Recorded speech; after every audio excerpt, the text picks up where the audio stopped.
Chapter 1. The consul's yarn. A week had passed since the funeral of my poor boy Harry, and one evening I was in my room walking up and down and thinking, when there was a ring at the outer door. Going down the steps I opened it myself, and in came my old friends Sir Henry Curtis and Captain John Good, R.N.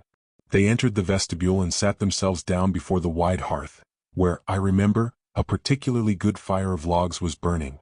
"It is very kind of you to come round," I said by way of making a remark. "It must have been heavy walking in the snow." They said nothing, but Sir Henry slowly filled his pipe and lit it with a burning ember. As he leant forward to do so, the fire got hold of a gassy bit of pine and flared up brightly, throwing the whole scene into strong relief, and I thought, what a splendid-looking man he is. Calm, powerful face, clear-cut features, large gray eyes, yellow beard and hair, altogether a magnificent specimen of the higher type of humanity. Nor did his form belie his face. I have never seen wider shoulders or a deeper chest. Indeed, Sir Henry's girth is so great that, though he is 6 feet too high, he does not strike one as a tall man. As I looked at him, I could not help thinking what a curious contrast my little dried-up self presented to his grand face and form. Imagine to yourself a small, withered, yellow-faced man of 63 with thin hands, large brown eyes, a head of grizzled hair cut short and standing up like a half-worn scrubbing brush, total weight in my clothes 9 stone 6, and you will get a very fair idea of Allan Quatermain, commonly called Hunter Quatermain, or by the natives Macumazahn, Anglicy, he who keeps a bright lookout at night, or in vulgar English, a sharp fellow who is not to be taken in. Then there was Good, who is not like either of us, being short, dark, stout, very stout, with twinkling black eyes, in one of which an eyeglass is everlastingly fixed. I say stout, but it is a mild term. I regret to state that of late years Good has been running to fat in a most disgraceful way. Sir Henry tells him that it comes from idleness and overfeeding, and Good does not like it at all, though he cannot deny it. We sat for a while, and then I got a match and lit the lamp that stood ready on the table, for the half-light began to grow dreary, as it is apt to do when one has a short week ago buried the hope of one's life. Next, I opened a cupboard in the wainscoting and got a bottle of whiskey and some tumblers and water. I always like to do these things for myself. It is irritating to me to have somebody continually at my elbow, as though I were an 18-month-old baby. All this while Curtis and Good had been silent, feeling, I suppose, that they had nothing to say that could do me any good, and content to give me the comfort of their presence and unspoken sympathy, for it was only their second visit since the funeral. And it is, by the way, from the presence of others that we really derive support in our dark hours of grief, and not from their talk, which often only serves to irritate us. Before a bad storm the game always heard together, but they ceased their calling. They sat and smoked and drank whiskey and water, and I stood by the fire also smoking and looking at them. At last I spoke. "Old friends," I said, "how long is it since we got back from Kukwanaland?" 3 years, said Good. "Why do you ask?" "I ask because I think that I have had a long enough spell of civilization. I am going back to the veldt." Sir Henry laid his head back in his armchair and laughed one of his deep laughs. "How very odd," he said. Good." Good beamed at me mysteriously through his eyeglass and murmured, "Yes, odd, very odd." "I don't quite understand," said I, looking from one to the other, for I dislike mysteries. "Don't you, old fellow?" said Sir Henry. "Then I will explain. As Good and I were walking up here we had a talk." "If Good was there you probably did," I put in sarcastically, for Good is a great hand at talking. "And what may it have been about?" "What do you think?" asked Sir Henry. I shook my head. It was not likely that I should know what Good might be talking about. He talks about so many things. "Well, it was about a little plan that I have formed, namely, that if you were willing we should pack up our traps and go off to Africa on another expedition." I fairly jumped at his words. "You don't say so," I said. "Yes I do though, and so does Good, don't you, Good?" "Rather," said that gentleman. "Listen, old fellow," went on Sir Henry with considerable animation of manner. "I'm tired of it too, dead tired of doing nothing more except play the squire in a country that is sick of squires. For a year or more I have been getting as restless as an old elephant who scents danger. I am always dreaming of Kukwanaland and Gugul and King Solomon's mines. I can assure you I have become the victim of an almost unaccountable craving. I am sick of shooting pheasants and partridges, and want to have a go at some large game again. You know the feeling, when one has once tasted brandy and water, milk becomes insipid to the palate. That year we spent together up in Kukwanaland seems to me worth all the other years of my life put together. I dare say that I am a fool for my pains, but I can't help it. I long to go, and what is more, I mean to go." He paused and then went on again. And after all, why should I not go? I have no wife or parent, no chick or child to keep me. If anything happens to me, the baronetcy will go to my brother George and his boy, as it would ultimately do in any case. I am of no importance to anyone. Ah, I said, I thought you would come to that sooner or later. And now, Good, what is your reason for wanting to trek? Have you got one? I have, said Good solemnly. I never do anything without a reason, and it isn't a lady, at least if it is, it's several. I looked at him again. Good is so overpoweringly frivolous. What is it? I said. Well, if you really want to know, though I'd rather not speak of a delicate and strictly personal matter, I'll tell you, I'm getting too fat. Shut up, Good, said Sir Henry. And now, Quatermain, tell us, where do you propose going to? I lit my pipe, which had gone out, before answering. Have you people ever heard of Mt. Kenya? I asked. Don't know the place, said Good. Did you ever hear of the island of Lamu? I asked again. No. Stop, though, isn't it a place about 300 miles north of Zanzibar? Yes. Now listen. What I have to propose is this. That we go to Lamu and thence make our way about 250 miles inland to Mount Kenya. From Mt. Kenya on inland to Mt. Lekakizera, another 200 miles or thereabouts, beyond which no white man has to the best of my belief ever been, and then, if we get so far, right on into the unknown interior. What do you say to that, my hearties? It's a big order, said Sir Henry reflectively. You are right, I answered. It is, but I take it that we are all three of us in search of a big order. We want a change of scene, and we are likely to get one, a thorough change. All my life I have longed to visit those parts, and I mean to do it before I die. My poor boy's death has broken the last link between me and civilization, and I'm off to my native wilds. And now I'll tell you another thing, and that is, that for years and years I have heard rumors of a great white race which is supposed to have its home somewhere up in this direction, and I have a mind to see if there is any truth in them.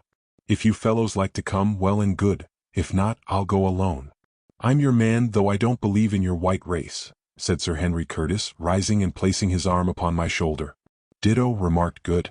I'll go into training at once. By all means, let's go to Mt. Kenya and the other place with an unpronounceable name, and look for a white race that does not exist. It's all one to me. When do you propose to start? Asked Sir Henry. This day month, I answered, by the British India steamboat, and don't you be so certain that things have no existence because you do not happen to have heard of them. Remember King Solomon's mines. Some 14 weeks or so had passed since the date of this conversation, and this history goes on its way in very different surroundings. After much deliberation and inquiry, we came to the conclusion that our best starting point for Mt. Kenya would be from the neighborhood of the mouth of the Tana River, and not from Mombasa, a place over 100 miles nearer Zanzibar. This conclusion we arrived at from information given to us by a German trader whom we met upon the steamer at Aden. I think that he was the dirtiest German I ever knew, but he was a good fellow and gave us a great deal of valuable information.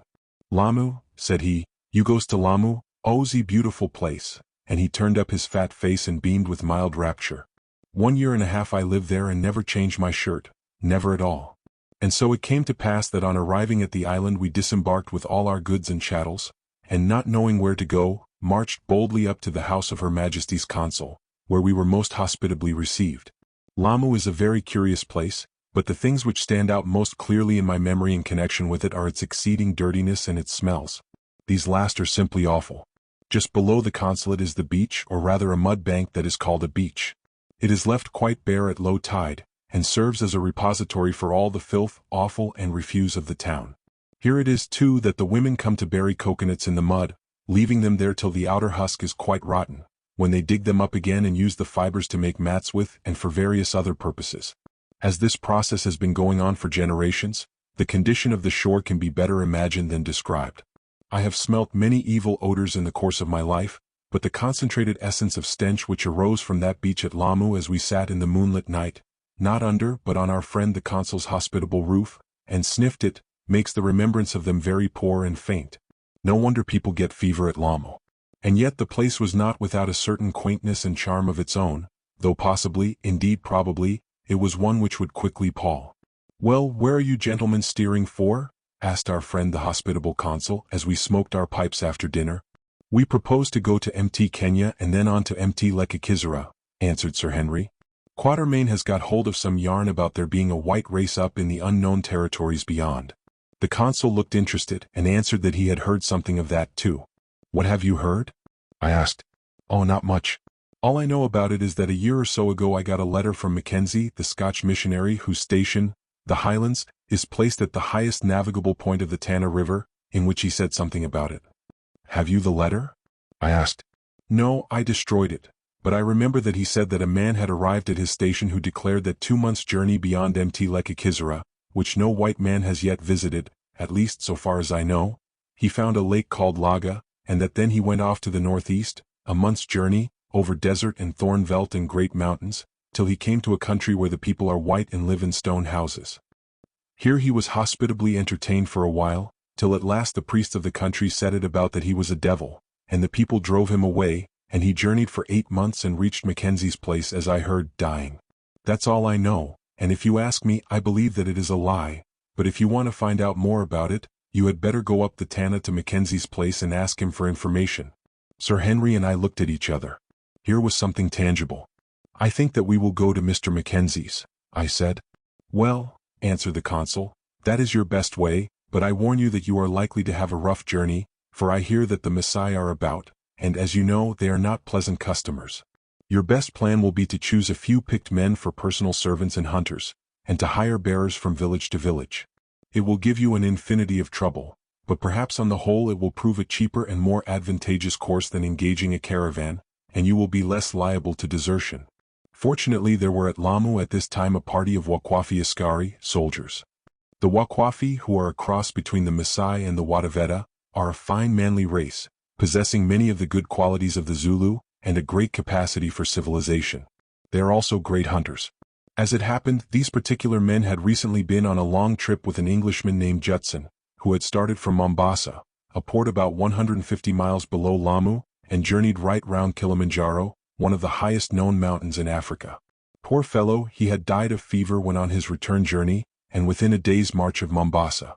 It does seem hard that he should have gone off thus when within a few hours of safety, and after having survived so many perils, but so it was. His hunters buried him and then came on to Lamu in a dhow. Our friend the consul suggested to us that we had better try and hire these men, and accordingly on the following morning we started to interview the party, accompanied by an interpreter. In due course we found them in a mud hut on the outskirts of the town. 3 of the men were sitting outside the hut, and fine frank-looking fellows they were, having a more or less civilized appearance. To them we cautiously opened the object of our visit, at first with very scant success. They declared that they could not entertain any such idea, that they were worn and weary with long traveling, and that their hearts were sore at the loss of their master. They meant to go back to their homes and rest a while. This did not sound very promising, so by way of effecting a diversion I asked where the remainder of them were. I was told there were 6 and I saw but 3. One of the men said they slept in the hut, and were yet resting after their labors. Sleep weighed down their eyelids and sorrow made their hearts as lead. It was best to sleep, for with sleep came forgetfulness. But the men should be awakened. Presently they came out of the hut, yawning, the first 2 men being evidently of the same race and style as those already before us. But the appearance of the third and last nearly made me jump out of my skin. He was a very tall, broad man, quite 6'3" I should say, but gaunt, with lean, wiry-looking limbs. My first glance at him told me that he was no Wakwafi. He was a pure-bred Zulu. He came out with his thin, aristocratic-looking hand placed before his face to hide a yawn, so I could only see that he was a Keshla, or ringed man, and that he had a great 3-cornered hole in his forehead. In another second he removed his hand, revealing a powerful-looking Zulu face, with a humorous mouth, a short woolly beard tinged with gray and a pair of brown eyes keen as a hawk's. I knew my man at once, although I had not seen him for 12 years. How do you do, Umslopogas? I said quietly in Zulu.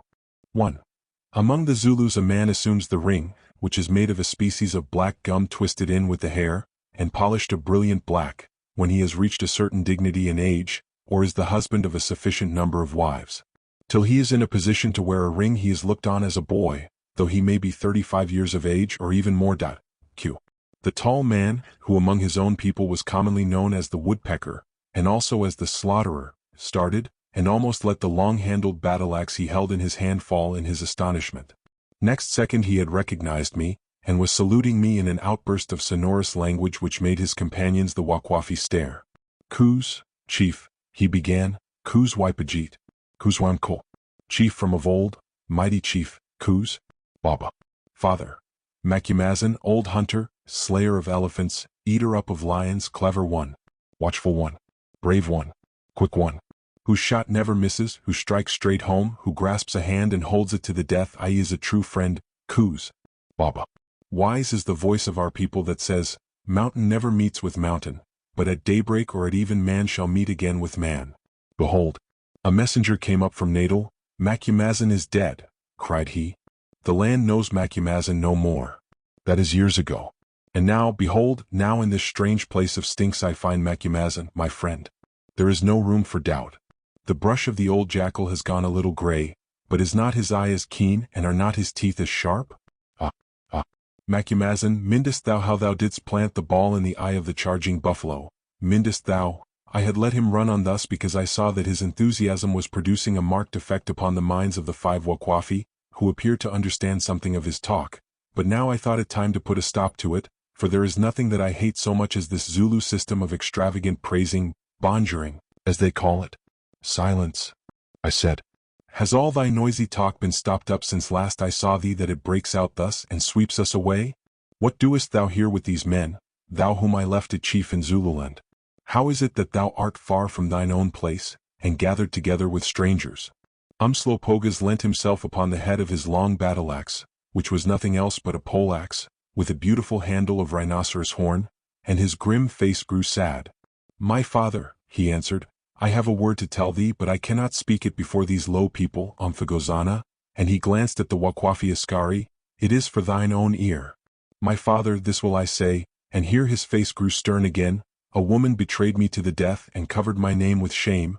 I, my own wife, a round-faced girl, betrayed me, but I escaped from death. I broke from the very hands of those who came to slay me. I struck but 3 blows with this mine axe in Cossacus. Surely my father will remember it. 1 to the right, 1 to the left, and 1 in front, and yet I left 3 men dead. And then I fled, and as my father knows, even now that I am old, my feet are as the feet of the Sasabi. And there breathes not the man who, by running, can touch me again when once I have bounded from his side. On I sped, and after me came the messengers of death, and their voice was as the voice of dogs that hunt. From my own kraal I flew, and as I passed, she who had betrayed me was drawing water from the spring. I fleeted by her like the shadow of death, and as I went I smote with mine axe, and lo! Her head fell, it fell into the water pan. Then I fled north. Day after day I journeyed on. For 3 moons I journeyed, resting not, stopping not, but running on towards forgetfulness, till I met the party of the white hunter who is now dead, and am come hither with his servants. And not have I brought with me.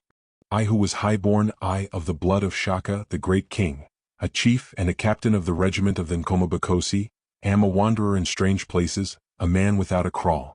Not have I brought save this mine axe. Of all my belongings this remains alone. They have divided my cattle, they have taken my wives, and my children know my face no more. Yet with this axe, and he swung the formidable weapon round his head, making the air hiss as he clove it, will I cut another path to fortune. I have spoken. 2. One of the fleetest of the African antelopes stood. Q. I shook my head at him. Umslopogaas, I said, I know thee from of old. Ever ambitious, ever plotting to be great, I fear me that thou hast overreached thyself at last. Years ago, when thou wouldst have plotted against Sediweo, son of Panda, I warned thee and thou didst listen. But now, when I was not by thee to stay thy hand, thou hast dug a pit for thine own feet to fall in. Is it not so? But what is done is done. Who can make the dead tree green, or gaze again upon last year's light? Who can recall the spoken word, or bring back the spirit of the fallen? That which time swallows comes not up again. Let it be forgotten. And now, behold, Umslopogaas, I know thee for a great warrior and a brave man, faithful to the death. Even in Zululand, where all the men are brave, they called thee the slaughterer, and at night told stories round the fire of thy strength and deeds. Hear me now. Thou sayest this great man, my friend, and I pointed to Sir Henry. He also is a warrior as great as thou, and strong as thou art, he could throw thee over his shoulder. Incubu is his name. And thou sayest this one also, him with the round stomach, the shining eye, and the pleasant face. Bugwan, glass eye, is his name, and a good man is he and a true, being of a curious tribe who pass their life upon the water and live in floating kraals. Now we 3 whom thou sayest would travel inland past Dongo Ejura, the great white mountain, empty Kenya, and far into the unknown beyond. We know not what we shall find there, We go to hunt and seek adventures and new places, being tired of sitting still, with the same old things around us. Wilt thou come with us? To thee shall be given command of all our servants. But what shall befall thee that I know not? Once before we three journeyed thus in search of adventure, and we took with us a man such as thou, one Umbopa, and behold, we left him the king of a great country with 20 impis regiments, each of 3,000 plumed warriors waiting on his word. How it shall go with thee I know not, mayhap death awaits thee in us. Wilt thou throw thyself to fortune and come, or fearest thou, Umslopogaas? The great man smiled. Thou art not altogether right, Macumazahn, he said. I have plotted in my time, but it was not ambition that led me to my fall. But shame on me that I should have to say it, a fair woman's face. Let it pass. So we are going to see something like the old times again, Macumazahn, when we fought and hunted in Zululand. I will come. Come life, come death, what care I, so that the blows fall fast and the blood runs red? I grow old, and I have not fought enough. And yet am I a warrior among warriors. See my scars. And he pointed to countless cicatrices, stabs and cuts, that marked the skin of his chest and legs and arms. See the hole in my head, the brains gushed out therefrom, yet did I slay him who smote and live. Knowest thou how many men I have slain, in fair hand-to-hand combat, Macumazahn? See, here is the tale of them, and he pointed to long rows of notches cut in the rhinoceros horn handle of his axe. Number them, Macumazahn, 103, and I have never counted but those whom I have ripped open. 3. Nor have I reckoned those whom another man had struck. 3. Alluding to the Zulu custom of opening the stomach of a dead foe. They have a superstition that, if this is not done, as the body of their enemy swells up, so will the bodies of those who killed him swell up. Q. Be silent, I said, for I saw that he was getting the blood fever on him. Be silent. Well art thou called the slaughterer. We would not hear of thy deeds of blood. Remember, if thou comest with us, we fight not save in self-defense. Listen, we need servants. These men, and I pointed to the Wakwafi who had retired a little way during our Indaba talk, say they will not come. Will not come, shouted Umslopogaas. Where is the dog who says he will not come when my father orders? Here, thou, and with a single bound he sprang upon the Wakwafi with whom I had first spoken, and seizing him by the arm, dragged him towards us. Thou dog, he said, giving the terrified man a shake, didst thou say that thou wouldst not go with my father? Say it once more and I will choke thee, and his long fingers closed round his throat as he said it, thee and those with thee. Hast thou forgotten how I served thy brother? Nay, we will come with the white man, gasped the man. White man, went on Umslopogaas in simulated fury which a very little provocation would have made real enough. Of whom speakest thou, insolent dog? Nay, we will go with the great chief. So, said Umslopogaas in a quiet voice as he suddenly released his hold so that the man fell backward. I thought you would. That man Umslopogaas seems to have a curious moral ascendancy over his companions, Good afterwards remarked thoughtfully. Chapter 2. The Black Hand. In due course we left Lamu, and 10 days afterwards we found ourselves at a spot called Chara, on the Tana River, having gone through many adventures which need not be recorded here. Amongst other things we visited a ruined city, of which there are many on this coast, and which must once, to judge from their extent and the numerous remains of mosques and stone houses, have been very populous places. These ruined cities are immeasurably ancient, having, I believe, been places of wealth and importance as far back as the Old Testament times, when they were centers of trade with India and elsewhere. But their glory has departed now, the slave trade has finished them, and where wealthy merchants from all parts of the then civilized world stood and bargained in the crowded marketplaces, the lion holds his court at night, and instead of the chattering of slaves and the eager voices of the bidders, his awful note goes echoing down the ruined corridors. At this particular place we discovered on a mound, covered up with rank growth and rubbish, 2 of the most beautiful stone doorways that it is possible to conceive. The carving on them was simply exquisite, and I only regret that we had no means of getting them away. No doubt they had once been the entrances to a palace, of which, however, no traces were now to be seen, though probably its ruins lay under the rising mound. Gone. Quite gone. The way that everything must go. Like the nobles and the ladies who lived within their gates, these cities have had their day, and now they are as Babylon and Nineveh, and as London and Paris will one day be. Nothing may endure. That is the inexorable law. Men and women, empires and cities, thrones, principalities and powers, mountains, rivers and unfathomed seas, worlds, spaces and universes, all have their day and all must go. In this ruined and forgotten place the moralist may behold a symbol of the universal destiny. For this system of ours allows no room for standing still. Nothing can loiter on the road and check the progress of things upwards towards life, or the rush of things downwards towards death. The stern policeman fate moves us and them on, uphill and downhill and across the level. There is no resting place for the weary feet, till at last the abyss swallows us, and from the shores of the transitory we are hurled into the sea of the eternal. At Chara we had a violent quarrel with the headman of the bearers we had hired to go as far as this, and who now wished to extort large extra payment from us. In the result he threatened to set the Messiah, about whom more anon, on to us. That night he, with all our hired bearers, ran away, stealing most of the goods which had been entrusted to them to carry. Luckily, however, they had not happened to steal our rifles, ammunition, and personal effects, not because of any delicacy of feeling on their part, but owing to the fact that they chanced to be in the charge of the 5 Wakwafis. After that, it was clear to us that we had had enough of caravans and of bearers. Indeed, we had not much left for a caravan to carry. And yet, how were we to get on? It was Good who solved the question. "Here is water," he said, pointing to the Tana River, "and yesterday I saw a party of natives hunting hippopotami in canoes. I understand that Mr. Mackenzie's mission station is on the Tana River. Why not get into canoes and paddle up to it?" This brilliant suggestion was, needless to say, received with acclamation, and I instantly set to work to buy suitable canoes from the surrounding natives. I succeeded after a delay of 3 days in obtaining 2 large ones, each hollowed out of a single log of some light wood, and capable of holding 6 people and baggage. For these 2 canoes we had to pay nearly all our remaining cloth, and also many other articles. On the day following our purchase of the 2 canoes we effected a start. In the first canoe were Good, Sir Henry, and 3 of our Wakwafi followers. In the second myself, Umslopogaas, and the other 2 Wakwafis. As our course lay upstream, we had to keep 4 paddles at work in each canoe, which meant that the whole lot of us, except Good, had to row away like galley slaves, and very exhausting work it was. I say except Good, for, of course, the moment that Good got into a boat his foot was on his native heath, and he took command of the party.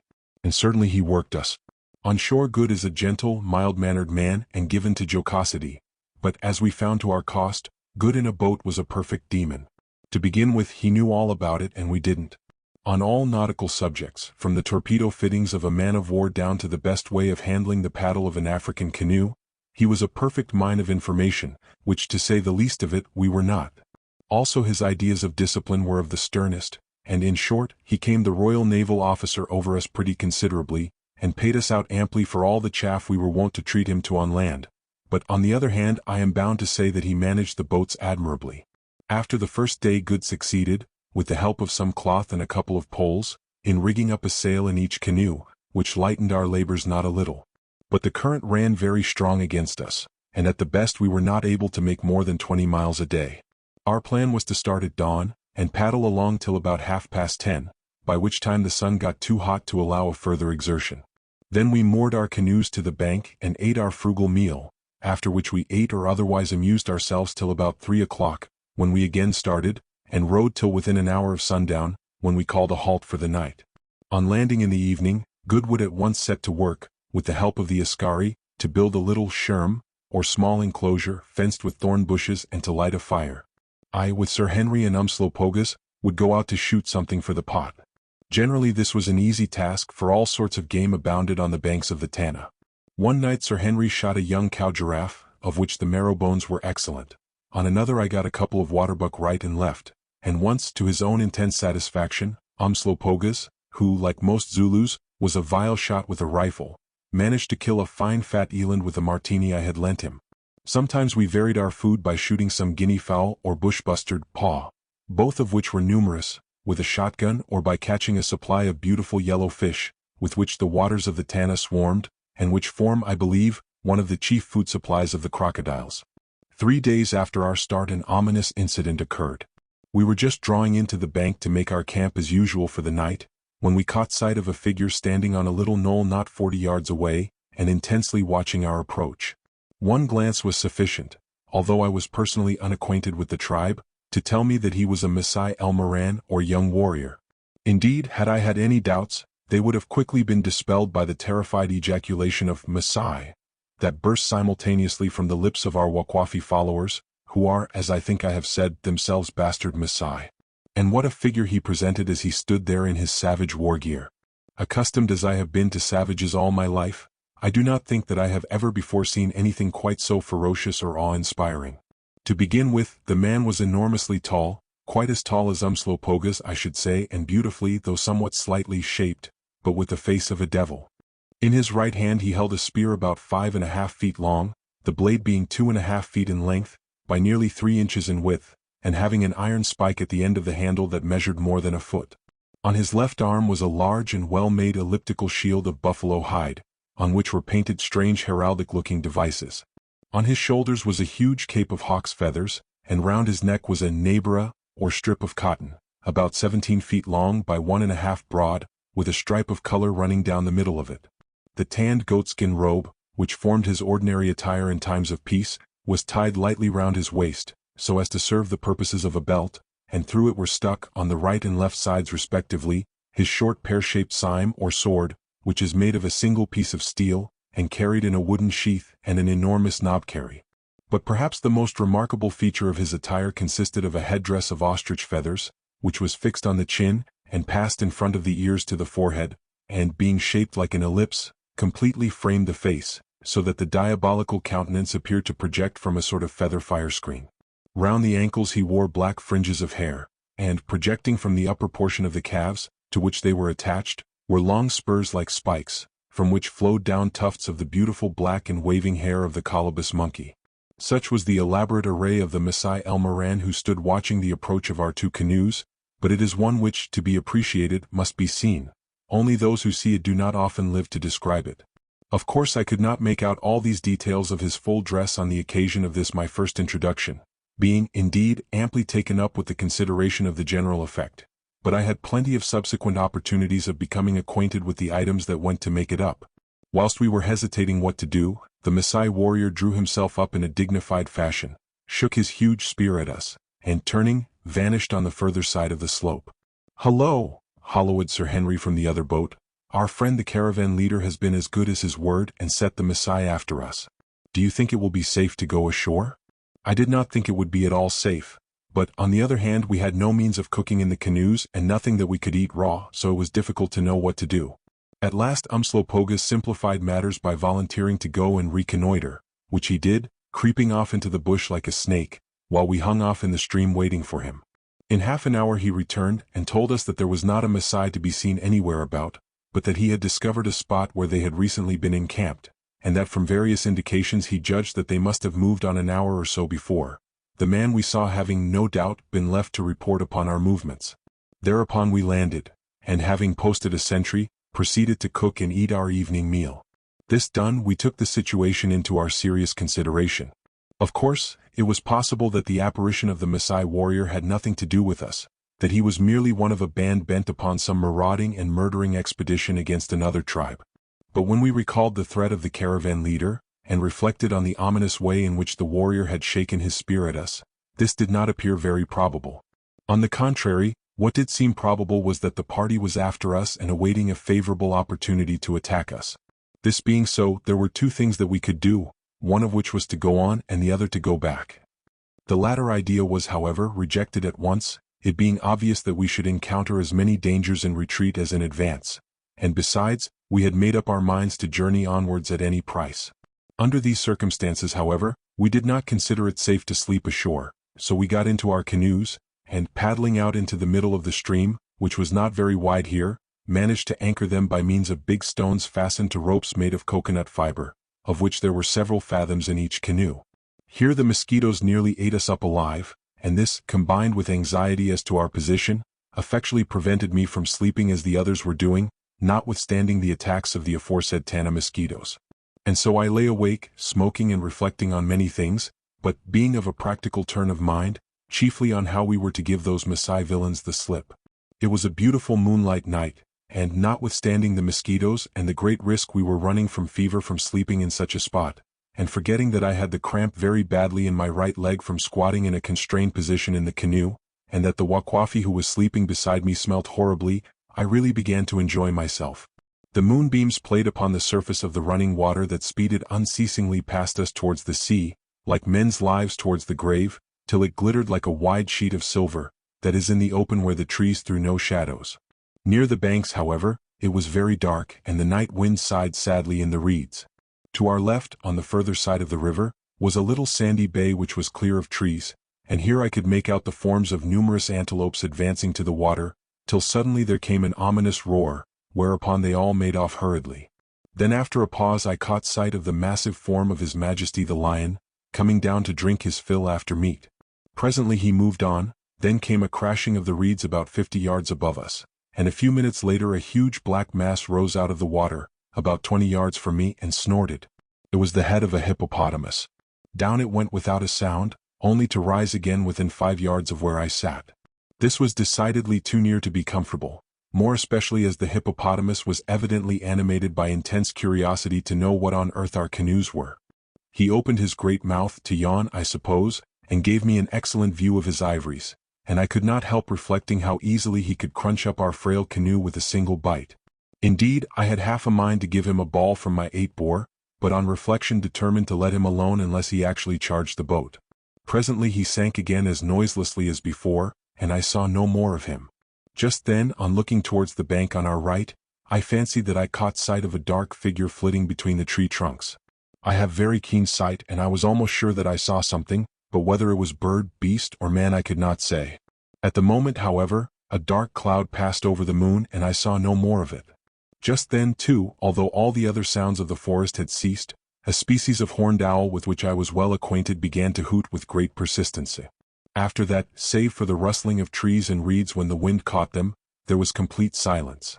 But somehow, in the most unaccountable way, I had suddenly become nervous.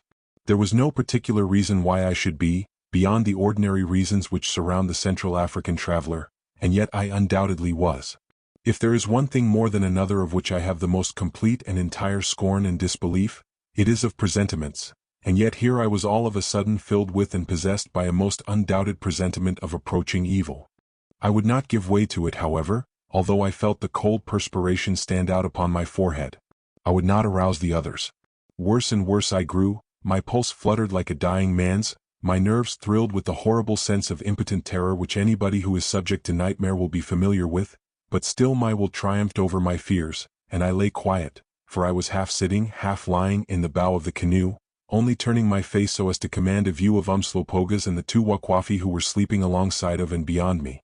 In the distance I heard a hippopotamus splash faintly, then the owl hooted again in a kind of unnatural screaming note, and the wind began to moan plaintively through the trees, making a heart-chilling music. Above was the black bosom of the cloud, and beneath me swept the black flood of the water, and I felt as though I and death were utterly alone between them. It was very desolate. For, no doubt this owl was a wingless bird. I afterwards learnt that the hooting of an owl is a favorite signal among the Maasai tribes that Suddenly my blood seemed to freeze in my veins, and my heart to stand still. Was it fancy or were we moving? I turned my eyes to look for the other canoe which should be alongside of us. I could not see it, but instead I saw a lean and clutching black hand lifting itself above the gunwale of the little boat. Surely it was a nightmare. At the same instant a dim but devilish-looking face appeared to rise out of the water, and then came a lurch of the canoe, the quick flash of a knife, and an awful yell from the Wakwafi who was sleeping by my side, the same poor fellow whose odor had been annoying me, and something warm spurted into my face. In an instant the spell was broken. I knew that it was no nightmare, but that we were attacked by swimming Maasai. Snatching at the first weapon that came to hand, which happened to be Umslopogaas' battle-axe, I struck with all my force in the direction in which I had seen the flash of the knife. The blow fell upon a man's arm and, catching it against the thick wooden gunwale of the canoe, completely severed it from the body just above the wrist. As for its owner, he uttered no sound or cry. Like a ghost he came, and like a ghost he went, leaving behind him a bloody hand still gripping a great knife, or rather a short sword, that was buried in the heart of our poor servant. Instantly there arose a hubbub and confusion, and I fancied, rightly or wrongly, that I made out several dark heads gliding away towards the right-hand bank, whither we were rapidly drifting, for the rope by which we were moored had been severed with a knife. As soon as I had realized this fact, I also realized that the scheme had been to cut the boat loose so that it should drift on to the right bank, as it would have done with the natural swing of the current, where no doubt a party of Maasai were waiting to dig their shovel-headed spears into us. Seizing one paddle myself, I told Umslopogaas to take another, for the remaining Askari was too frightened and bewildered to be of any use, and together we rowed vigorously out towards the middle of the stream, and not an instant too soon, for in another minute we should have been aground, and then there would have been an end of us. As soon as we were well out, we set to work to paddle the canoe upstream again to where the other was moored, and very hard and dangerous work it was in the dark, and with nothing but the notes of good stentorian shouts, which he kept firing off at intervals like a foghorn to guide us. But at last we fetched up and were thankful to find that they had not been molested at all. No doubt the owner of the same hand that severed our rope should have severed theirs also, but was led away from his purpose by an irresistible inclination to murder when he got the chance, which, while it cost us a man and him his hand, undoubtedly saved all the rest of us from massacre. Had it not been for that ghastly apparition over the side of the boat, an apparition that I shall never forget till my dying hour, the canoe would undoubtedly have drifted ashore before I realized what had happened, and this history would never have been written by me. Chapter 3.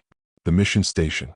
We made the remains of our rope fast to the other canoe, and sat waiting for the dawn and congratulating ourselves upon our merciful escape, which really seemed to result more from the special favor of Providence than from our own care or prowess.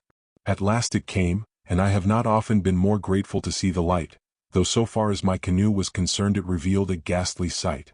There in the bottom of the little boat lay the unfortunate Askari, the sime or sword in his bosom, and the severed hand gripping the handle.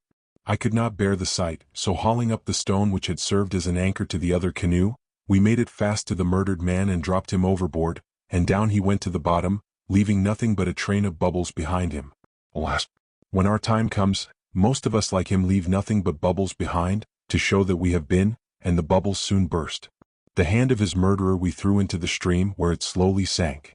The sword, of which the handle was ivory inlaid with gold, evidently Arab work, I kept and used as a hunting knife, and very useful it proved. Then, a man having been transferred to my canoe, we once more started on in very low spirits and not feeling at all comfortable as to the future, but fondly hoping to arrive at the Highlands station by night. To make matters worse, within an hour of sunrise it came on to rain in torrents, wetting us to the skin, and even necessitating the occasional bailing of the canoes, and as the rain beat down the wind we could not use the sails, and had to get along as best as we could with our paddles. At 11 o'clock we halted on an open piece of ground on the left bank of the river, and, the rain abating a little, managed to make a fire and catch and broil some fish. We did not dare to wander about to search for game. At 2 o'clock we got off again, taking a supply of broiled fish with us, and shortly afterwards the rain came on harder than ever. Also the river began to get exceedingly difficult to navigate on account of the numerous rocks, reaches of shallow water, and the increased force of the current, so that it soon became clear to us that we should not reach the Reverend Mackenzie's hospitable roof that night, a prospect that did not tend to enliven us. Toil as we would, we could not make more than an average of a mile an hour, and at 5 o'clock in the afternoon, by which time we were all utterly worn out, we reckoned that we were still quite 10 miles below the station. This being so, we set to work to make the best arrangements we could for the night. After our recent experience, we simply did not dare to land, more especially as the banks of the Tana were clothed with dense bush that would have given cover to 5,000 Maasai, and at first I thought that we were going to have another night of it in the canoes. Fortunately, however, we espied a little rocky islet, not more than 15 miles or so square, situated nearly in the middle of the river. For this we paddled, and, making fast the canoes, landed and made ourselves as comfortable as circumstances would permit, which was very uncomfortable indeed. As for the weather, it continued to be simply vile, the rain coming down in sheets till we were chilled to the marrow, and utterly preventing us from lighting a fire. There was, however, one consoling circumstance about this rain. Our Askari declared that nothing would induce the Maasai to make an attack in it, as they intensely disliked moving about in the wet, perhaps as Good suggested, because they hate the idea of washing.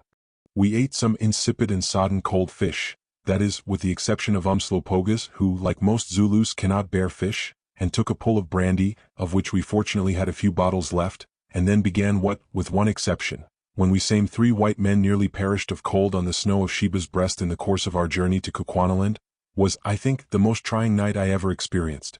It seemed absolutely endless, and once or twice I feared that 2 of the Askari would have died of the wet, cold, and exposure. Indeed, had it not been for timely doses of brandy I am sure that they would have died, for no African people can stand much exposure, which first paralyses and then kills them. I could see that even that iron old warrior Umslopogaas felt it keenly, though in strange contrast to the Wakwafis who groaned and bemoaned their fate unceasingly, he never uttered a single complaint. To make matters worse, about 1 in the morning we again heard the owl's ominous hooting, and had at once to prepare ourselves for another attack. Though, if it had been attempted, I do not think that we could have offered a very effective resistance. But either the owl was a real one this time, or else the Masai were themselves too miserable to think of offensive operations, which indeed they rarely, if ever, undertake in bush veldt. At any rate, we saw nothing of them. At last the dawn came gliding across the water, wrapped in wreaths of ghostly mist, and with the daylight the rain ceased, and then out came the glorious sun, sucking up the mists and warming the chill air. Benumbed and utterly exhausted, we dragged ourselves to our feet, and went and stood in the bright rays and were thankful for them. I can quite understand how it is that primitive people become sun worshippers, especially if their conditions of life render them liable to exposure. In half an hour more we were once again making fair progress with the help of a good wind. Our spirits had returned with the sunshine, and we were ready to laugh at difficulties and dangers that had been almost crushing on the previous day. And so we went on cheerily till about 11 o'clock. Just as we were thinking of halting as usual to rest and try to shoot something to eat, a sudden bend in the river brought us in sight of a substantial-looking European house with a veranda round it, splendidly situated upon a hill, and surrounded by a high stone wall with a ditch on the outer side. Right against and overshadowing the house was an enormous pine, the top of which we had seen through a glass for the last 2 days, but of course without knowing that it marked the site of the mission station. I was the first to see the house, and could not restrain myself from giving a hearty cheer, in which the others, including the natives, joined lustily. There was no thought of halting now. On we labored, for unfortunately, though the house seemed quite near, it was still a long way off by river, until at last, by 1 o'clock, we found ourselves at the bottom of the slope on which the building stood. Running the canoes to the bank, we disembarked, and were just hauling them up onto the shore, when we perceived 3 figures, dressed in ordinary English-looking clothes, hurrying down through a grove of trees to meet us. A gentleman, a lady, and a little girl, ejaculated Good, after surveying the trio through his eyeglass, walking in a civilized fashion through a civilized garden to meet us in this place. Hang me if this isn't the most curious thing we have seen yet.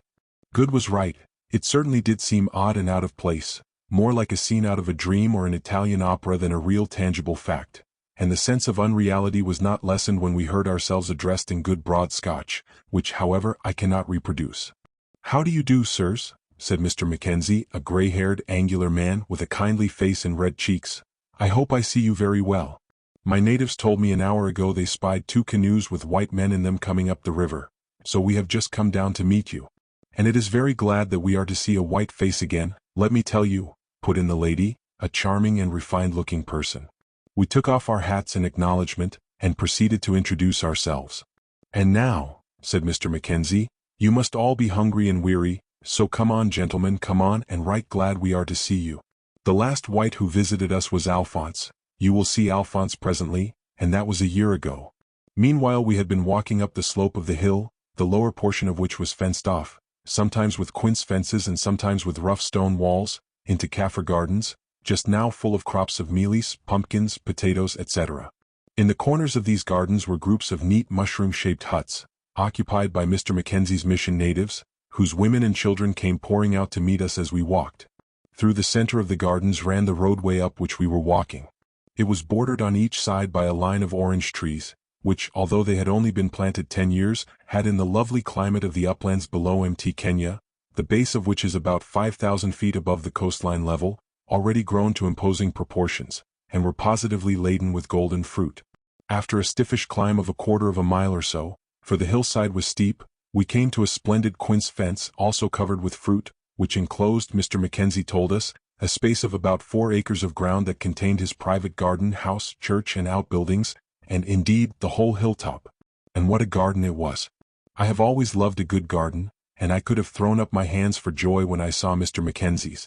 First there were rows upon rows of standard European fruit trees, all grafted, for on top of this hill the climate was so temperate that nearly all the English vegetables, trees, and flowers flourished luxuriantly, even including several varieties of the apple, which generally runs to wood in a warm climate and obstinately refuses to fruit. Then there were strawberries and tomatoes, and melons and cucumbers, and indeed every sort of vegetable and fruit. "Well, you have something like a garden," I said, overpowered with admiration not untouched by envy. Yes, answered the missionary, it is a very good garden and has well repaid my labor, but it is the climate that I have to thank. If you stick a peach stone into the ground it will bear fruit the 4th year, and a rose cutting will bloom in a year. It is a lovely clime. Just then we came to a ditch about 10 feet wide and full of water, on the other side of which was a loopholed stone wall 8 feet high, and with sharp flints plentifully set in mortar on the coping. There, said Mr. Mackenzie, pointing to the ditch and wall, this is my magnum opus, at least this in the church, which is the other side of the house. It took me and 20 natives 2 years to dig the ditch and build the wall, but I never felt safe till it was done, and now I can defy all the savages in Africa, for the spring that fills the ditch is inside the wall, and bubbles out at the top of the hill winter and summer alike, and I always keep a store of 4 months' provision in the house. Crossing over a plank and through a very narrow opening in the wall, we entered into what Mrs. Mackenzie called her domain, namely the flower garden, the beauty of which is really beyond my power to describe. I do not think I ever saw such roses, gardenias, or camellias, all reared from seeds or cuttings sent from England, and there was also a patch given up to a collection of bulbous roots mostly collected by Miss Flossie, Mr. Mackenzie's little daughter, from the surrounding country, some of which were surpassingly beautiful. In the middle of this garden, and exactly opposite the veranda, a beautiful fountain of clear water bubbled up from the ground, and fell into a stonework basin which had been carefully built to receive it, whence the overflow found its way by means of a drain to the moat round the outer wall, this moat in its turn serving as a reservoir, whence an unfailing supply of water was available to irrigate all the gardens below. The house itself, a massively built single-storied building, was roofed with slabs of stone, and had a handsome veranda in front. It was built on 3 sides of a square, the 4th side being taken up by the kitchens, which stood separate from the house, a very good plan in a hot country. In the center of this square thus formed was, perhaps, the most remarkable object that we had yet seen in this charming place, and that was a single tree of the conifer tribe, varieties of which grow freely on the highlands of this part of Africa. This splendid tree, which Mr. Mackenzie informed us was a landmark for 50 miles round, and which we had ourselves seen for the last 40 miles of our journey, must have been nearly 300 feet in height, the trunk measuring about 16 feet in diameter at a yard from the ground. For some 70 feet it rose a beautiful tapering brown pillar without a single branch, but at that height splendid dark green boughs, which, looked at from below, had the appearance of gigantic fern leaves, sprang out horizontally from the trunk, projecting right over the house and flower garden, to both of which they furnished a grateful proportion of shade without, being so high up, offering any impediment to the passage of light and air. "What a beautiful tree!" exclaimed Sir Henry. "Yes, you are right, it is a beautiful tree. There is not another like it in all the country round that I know of," answered Mr. Mackenzie. "I call it my watchtower. As you see, I have a rope ladder fixed to the lowest bough, and if I want to see anything that is going on within 15 miles or so, all I have to do is to run up it with a spyglass. But you must be hungry, and I am sure the dinner is cooked. Come in, my friends, it is but a rough place but well enough for these savage parts, and I can tell you what we have got, a French cook." And he led the way on to the veranda. As I was following him and wondering what on earth he could mean by this, there suddenly appeared, through the door that opened onto the veranda from the house, a dapper little man, dressed in a neat blue cotton suit, with shoes made of tanned hide, and remarkable for a bustling air and most enormous black mustachios, shaped into an upward curve, and coming to a point for all the world like a pair of buffalo horns. "Madam bids me for to say that dinner is served. Messrs, my compliments." Then suddenly perceiving Umslopogaas, who was loitering along after us and playing with his battle-axe, he threw up his hands in astonishment. "Ah, mais quel he ejaculated in French, "quel savage affreuse! Take but note of his huge chop pear and the great pit in his head." "Aye," said Mr. Mackenzie, "what are you talking about, Alphonse?" "Talking about," replied the little Frenchman, his eyes still fixed upon Umslopogaas, whose general appearance seemed to fascinate him, "why I talk of him," and he rudely pointed, "of see Monsieur Noir." At this everybody began to laugh, and Umslopogaas, perceiving that he was the object of remark, frowned ferociously, for he had a most lordly dislike of anything like a personal liberty. "Parbleu," said Alphonse, "he is angered, he makes the grimace. I like not his air. I vanish." And he did with considerable rapidity. Mr. Mackenzie joined heartily in the shout of laughter which we indulged in. "He is a queer character, Alphonse," he said. "By and by I will tell you his history, in the meanwhile let us try his cooking." "Might I ask," said Sir Henry after we had eaten a most excellent dinner, How you came to have a French cook in these wilds? Oh, answered Mrs. Mackenzie. He arrived here of his own accord about a year ago, and asked to be taken into our service. He had got into some trouble in France and fled to Zanzibar, where he found an application had been made by the French government for his extradition. Whereupon he rushed off up country and fell in, when nearly starved, with our caravan of men, who were bringing us our annual supply of goods, and was brought on here.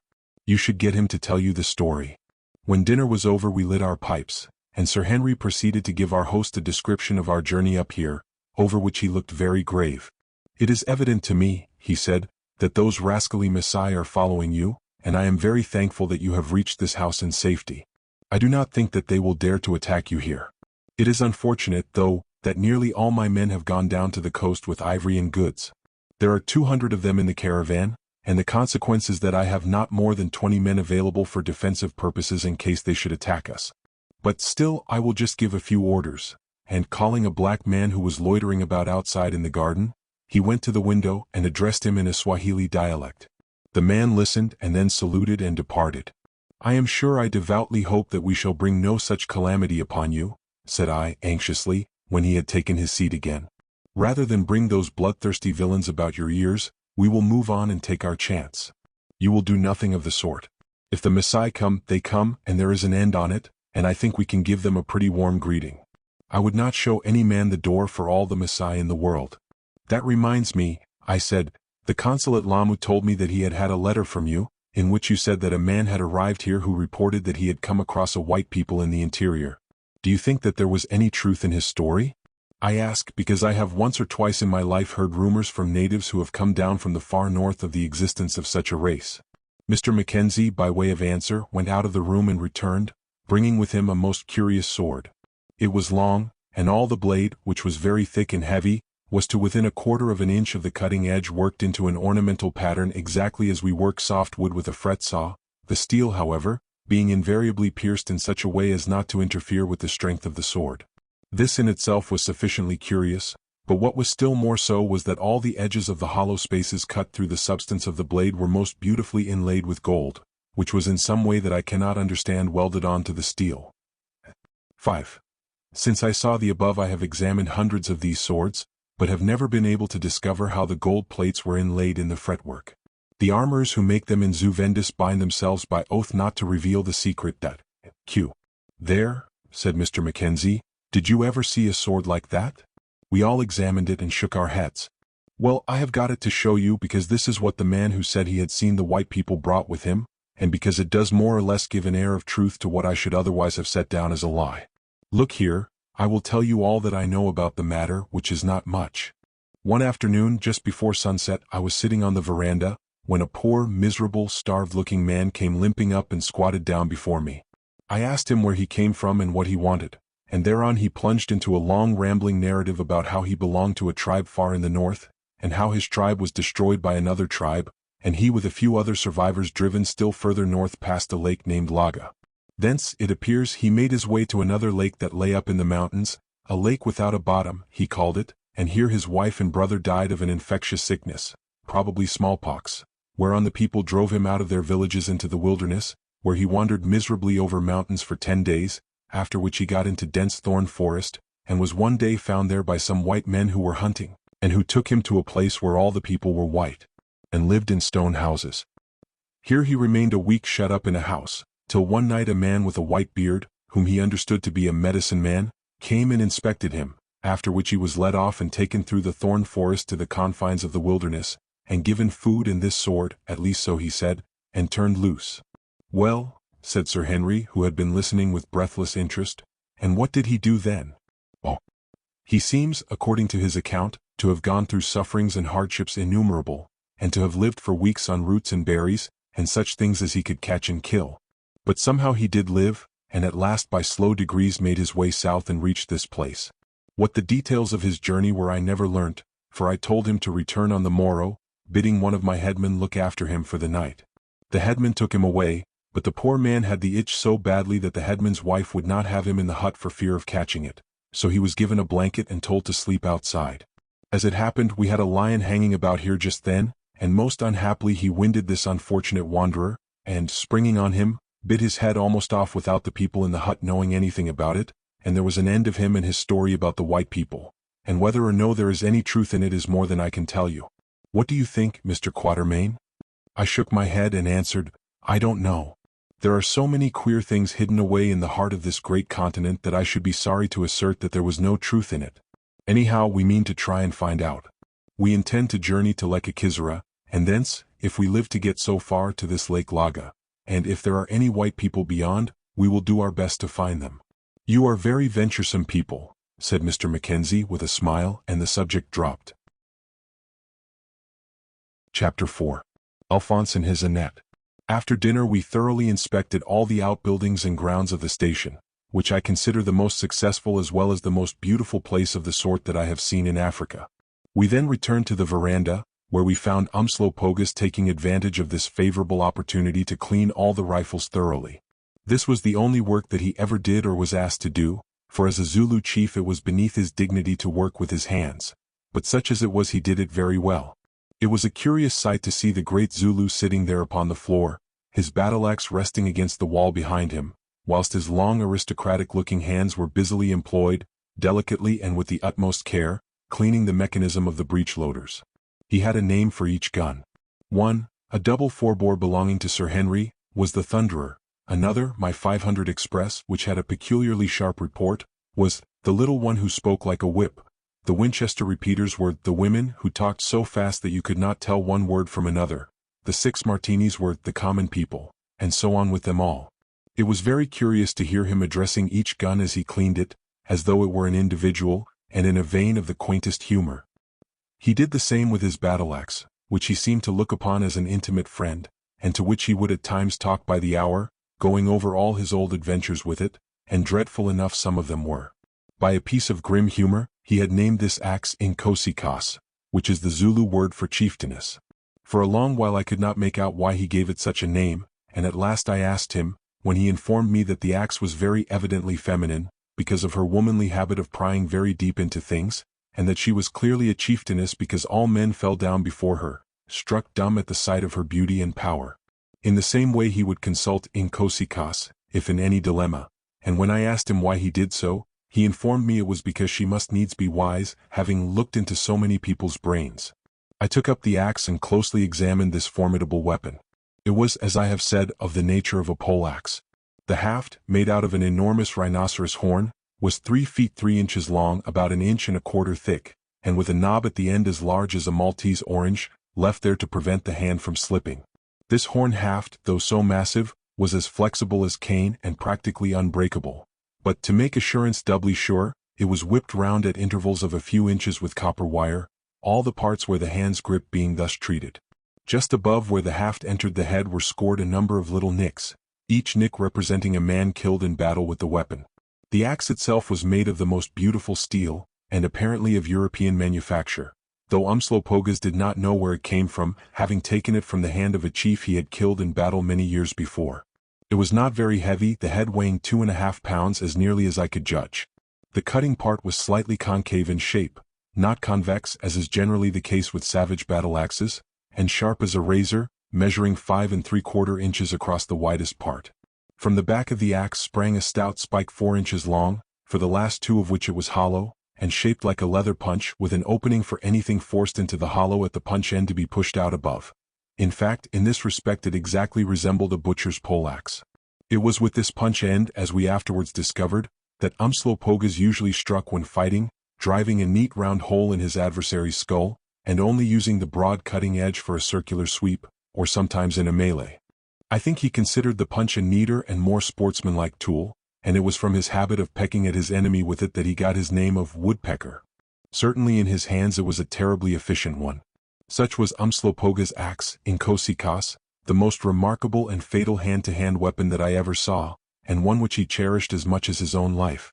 It scarcely ever left his hand except when he was eating, and then he always sat with it under his leg. Just as I returned his axe to Umslopogus, Miss Flossie came up and took me off to see her collection of flowers, African liliums and blooming shrubs, some of which are very beautiful, many of the varieties being quite unknown to me and also, I believe, to botanical science.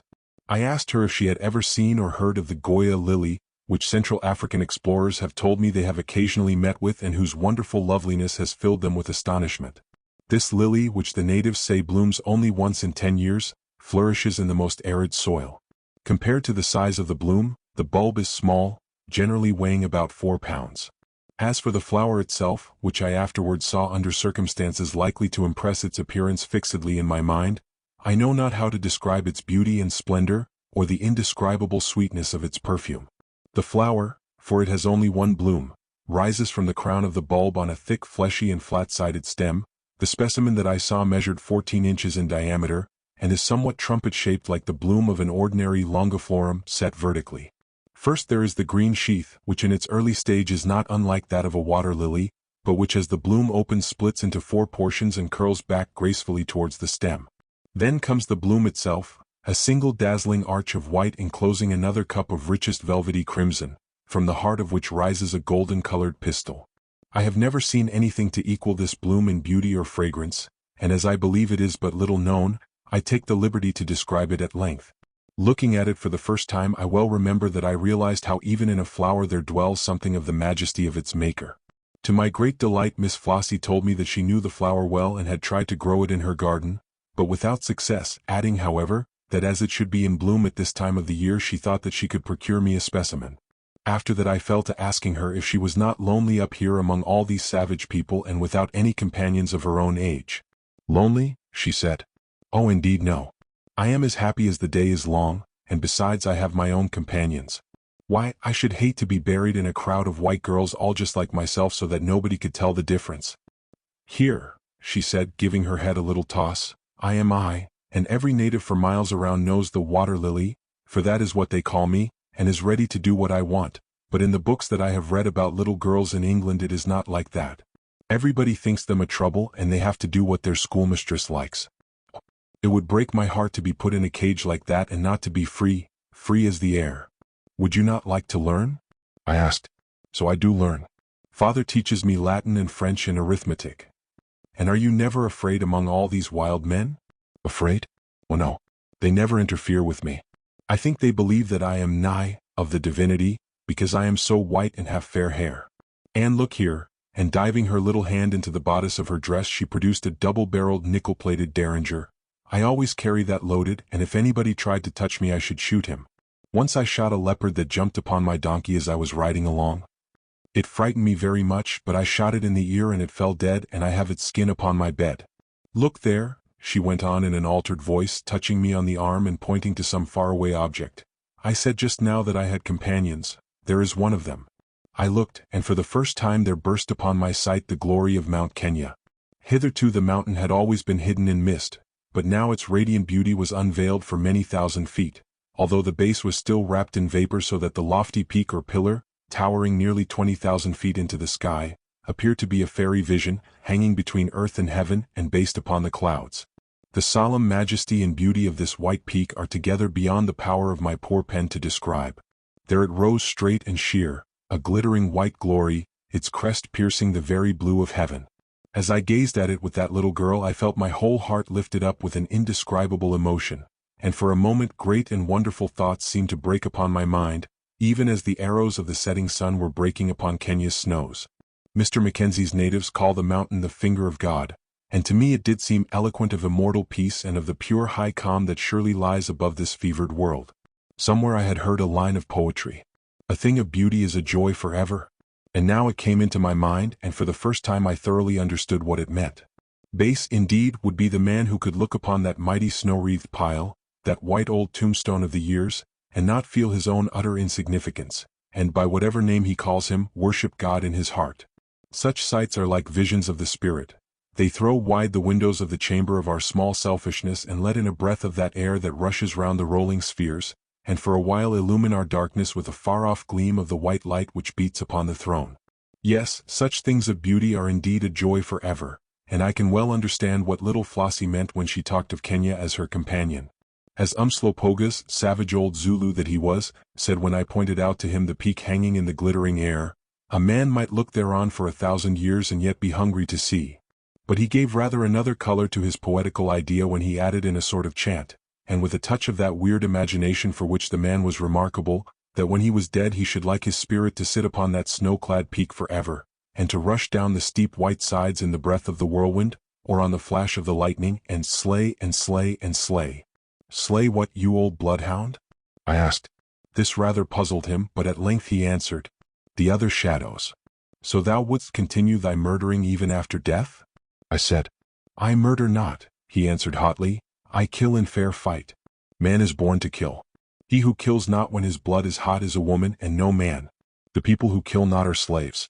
I say I kill in fair fight, and when I am in the shadow, as you white men say, I hope to go on killing in fair fight. May my shadow be accursed and chilled to the bone forever if it should fall to murdering like a bushman with his poisoned arrows. And he stalked away with much dignity and left me laughing. Just then the spies whom our host had sent out in the morning to find out if there were any traces of our Maasai friends about, returned, and reported that the country had been scoured for 15 miles round without a single Elmoran being seen, and that they believed that those gentry had given up the pursuit and returned whence they came. Mr. Mackenzie gave a sigh of relief when he heard this, and so indeed did we, for we had had quite enough of the Maasai to last us for some time. Indeed, the general opinion was that, finding we had reached the mission station in safety, they had, knowing its strength, given up the pursuit of us as a bad job. How ill-judged that view was the sequel will show. After the spies had gone, and Mrs. Mackenzie and Flossie had retired for the night, Alphonse, the little Frenchman, came out, and Sir Henry, who is a very good French scholar, got him to tell us how he came to visit Central Africa, which he did in a most extraordinary lingo, that for the most part one shall not attempt to reproduce. My grandfather, he began, was a soldier of the guard and served under Napoleon. He was in the retreat from Moscow, and lived for 10 days on his own leggings and a pair he stole from a comrade. He used to get drunk, he died drunk, and I remember playing at drums on his coffin. My father. Here we suggested that he might skip his ancestry and come to the point. Bien, messieurs, replied this comical little man with a polite bow. I did only wish to demonstrate that the military principle is not hereditary. My grandfather was a splendid man, 6 feet 2 high, broad in proportion, a swallower of fire and gaiters. Also he was remarkable for his mustache. To me there remains the mustache and nothing more. I am, messieurs, a cook, and I was born at Marseilles. In that dear town I spent my happy youth. 4 years and years I washed the dishes at the Hotel Continental. Ah, those were golden days, and he sighed. I am a Frenchman. Need I say, messieurs, that I admire beauty? Nay, I adore the fair. Messieurs, we admire all the roses in a garden, but we pluck one. I plucked one, and alas, messieurs, it pricked my finger. She was a chambermaid, her name Annette, her figure ravishing, her face an angel's, her heart. Alas, messieurs, that I should have to own it, black and slippery as a patent leather boot. I loved to desperation, I adored her to despair. She transported me, in every sense she inspired me. Never have I cooked as I cooked, for I had been promoted at the hotel, when Annette, my adored Annette, smiled on me. Never, and here his manly voice broke into a sob, never shall I cook so well again. Here he melted into tears. Come, cheer up, said Sir Henry in French, smacking him smartly on the back. There's no knowing what may happen, you know. To judge from your dinner today, I should say you were in a fair way to recovery. Alphonse stopped weeping and began to rub his back. Monsieur, he said, doubtless means to console, but his hand is heavy. To continue, we loved and were happy in each other's love. The birds in their little nest could not be happier than Alphonse and his Annette. Then came the blow, sapristi, when I think of it. Messieurs will forgive me if I wipe away a tear. Mine was an evil number, I was drawn for the conscription. Fortune would be avenged on me for having won the heart of Annette. The evil moment came, I had to go. I tried to run away, but I was caught by brutal soldiers, and they banged me with the butt end of muskets till my mustachios curled with pain. I had a cousin, a linen draper, well-to-do but very ugly. He had drawn a good number and sympathized when they thumped me. To thee, my cousin, I said, to thee in whose veins flows the blue blood of our heroic grandparent, to thee I consign Annette. Watch over her whilst I hunt for glory in the bloody field. Make your mind easy, said he, I will. As the sequel shows, he did. I went. I lived in barracks on black soup. I am a refined man and a poet by nature, and I suffered tortures from the coarse horror of my surroundings. There was a drill sergeant and he had a cane. Ah, that cane, how it curled! Alas, never can I forget it. One morning came the news, my battalion was ordered to Tonquin. The drill sergeant and the other coarse monsters rejoiced. I made inquiries about Tonquin. They were not satisfactory. In Tonquin are savage Chinese who rip you open. My artistic tastes, for I am also an artist, recoiled from the idea of being ripped open. The great man makes up his mind quickly. I made up my mind. I determined not to be ripped open. I deserted. I reached Marseilles disguised as an old man. I went to the house of my cousin, he in whom runs my grandfather's heroic blood, and there sat Annette. It was the season of cherries. They took a double stalk. At each end was a cherry. My cousin put one into his mouth, Annette put the other in hers. Then they drew the stalks until their eyes met, and alas, alas that I should have to say it, they kissed. The game was a pretty one, but it filled me with fury. The heroic blood of my grandfather boiled up in me. I rushed into the kitchen. I struck my cousin with the old man's crutch. He fell. I had slain him. Alas, I believe that I did slay him. Annette screamed. The gendarmes came. I fled. I reached the harbor. I hid aboard a vessel. The vessel put to sea. The captain found me and beat me. He took an opportunity. He posted a letter from a foreign port to the police. He did not put me ashore because I cooked so well. I cooked for him all the way to Zanzibar. When I asked for payment, he kicked me. The blood of my heroic grandfather boiled within me, and I shook my fist in his face and vowed to have my revenge. He kicked me again. At Zanzibar there was a telegram. I cursed the man who invented telegraphs. Now I curse him again. I was to be arrested for desertion, for murder, and KCSG. I escaped from the prison. I fled. I starved. I met the men of Monsieur le Curé. They brought me here. I am full of woe. But I return not to France. Better to risk my life in these horrible places than to know the bond. He paused, and we nearly choked with laughter, having to turn our faces away. Ah, you weep, messers, he said. No wonder, it is a sad story. Perhaps, said Sir Henry, the heroic blood of your grandparent will triumph after all. Perhaps you will still be great. At any rate we shall see. And now I vote we go to bed.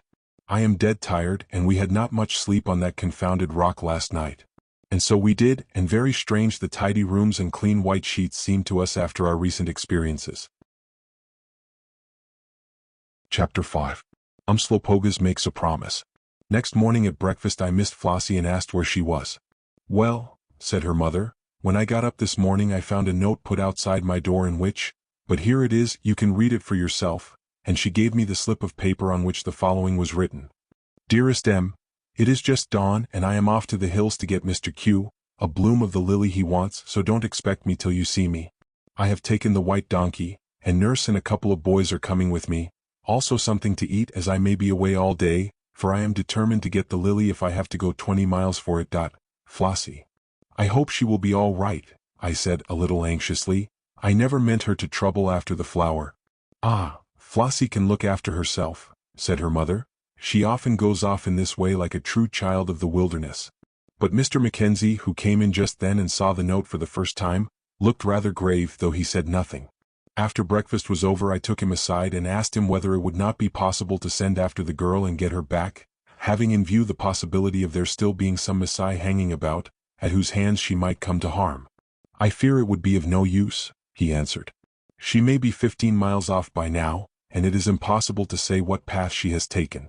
There are the hills, and he pointed to a long range of rising ground stretching almost parallel with the course followed by the river Tana, but gradually sloping down to a dense bush-clad plain about 5 miles short of the house. Here I suggested that we might get up the great tree over the house and search the country round with a spyglass, and this, after Mr. Mackenzie had given some orders to his people to try and follow Flossie's spoor, we did. The ascent of the mighty tree was rather an alarming performance, even with a sound rope ladder fixed at both ends to climb up, at least to a landsman, but Good came up like a lamplighter.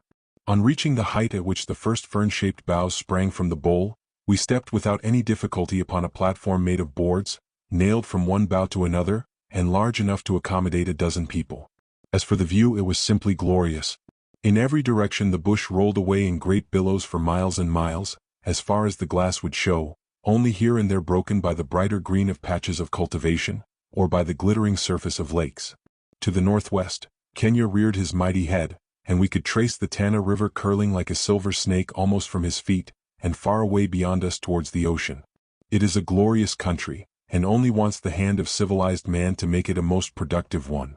But look as we would, we could see no signs of Flossie and her donkey, so at last we had to come down disappointed. On reaching the veranda I found Umslopogaas sitting there, slowly and lightly sharpening his axe with a small whetstone he always carried with him. "What doest thou, Umslopogus?" I asked. "I smell blood," was the answer, and I could get no more out of him. After dinner we again went up the tree and searched the surrounding country with a spyglass, but without result. When we came down, Umslopogus was still sharpening Inkosikaas, although she already had an edge like a razor. Standing in front of him and regarding him with a mixture of fear and fascination, was Alphonse.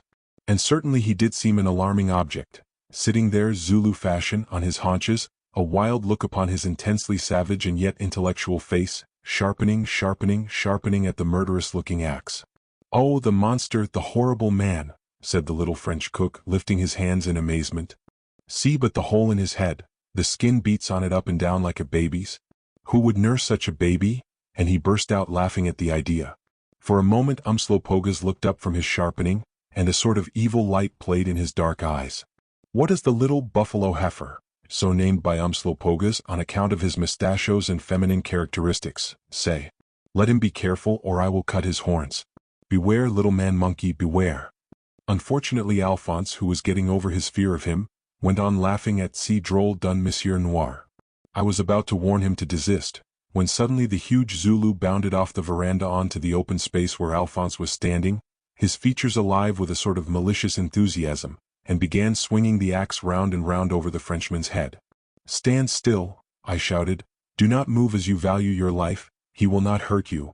But I doubt if Alphonse heard me, being, fortunately for himself, almost petrified with horror. Then followed the most extraordinary display of sword, or rather of axemanship, that I ever saw. First of all the axe went flying round and round over the top of Alphonse's head, with an angry whirl and such extraordinary swiftness that it looked like a continuous band of steel, ever getting nearer and yet nearer to that unhappy individual's skull, till at last it grazed it as it flew.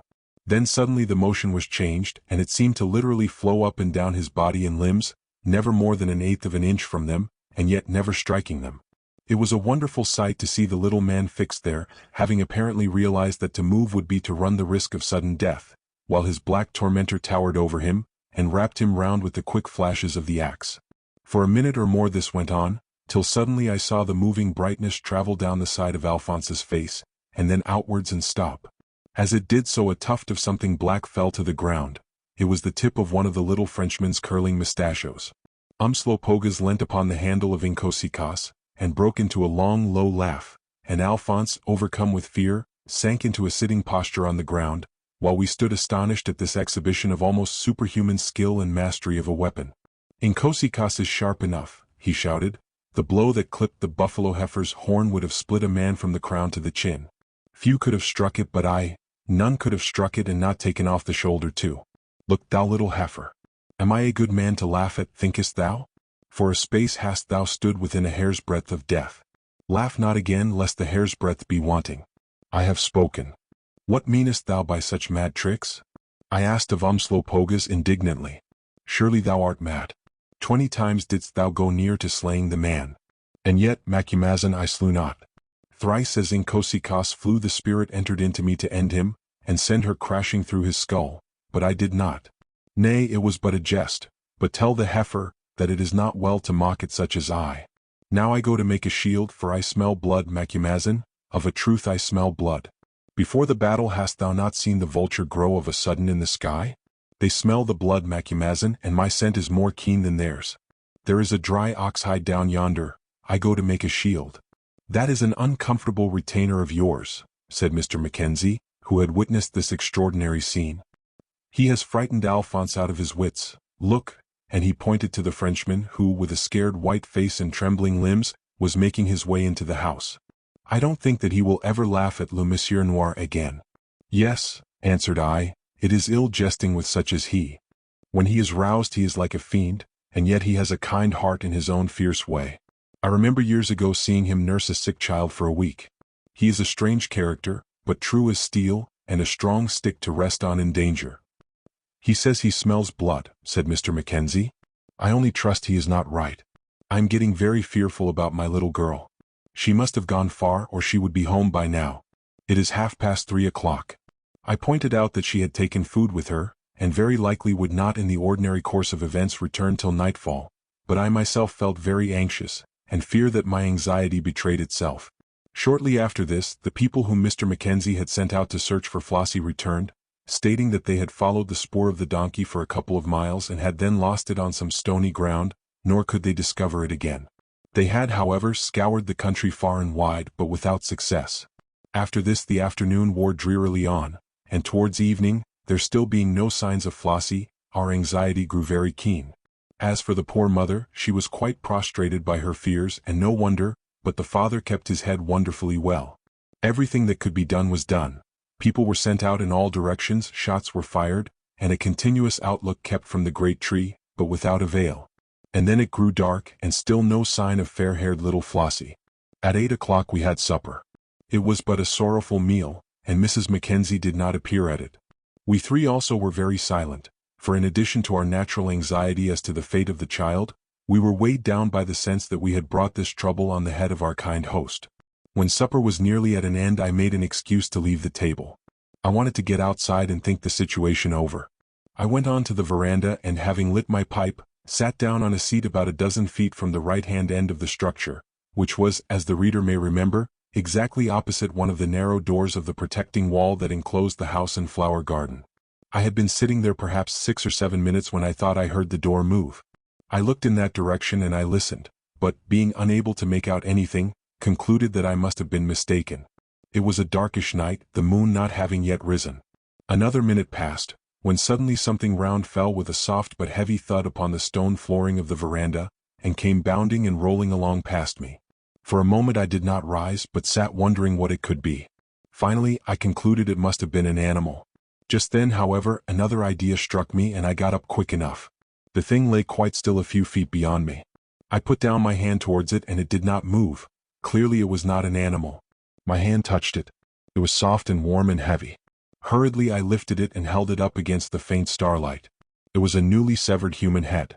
I am an old hand and not easily upset, but I own that that ghastly sight made me feel sick. How had the thing come there? Whose was it? I put it down and ran to the little doorway. I could see nothing, hear nobody.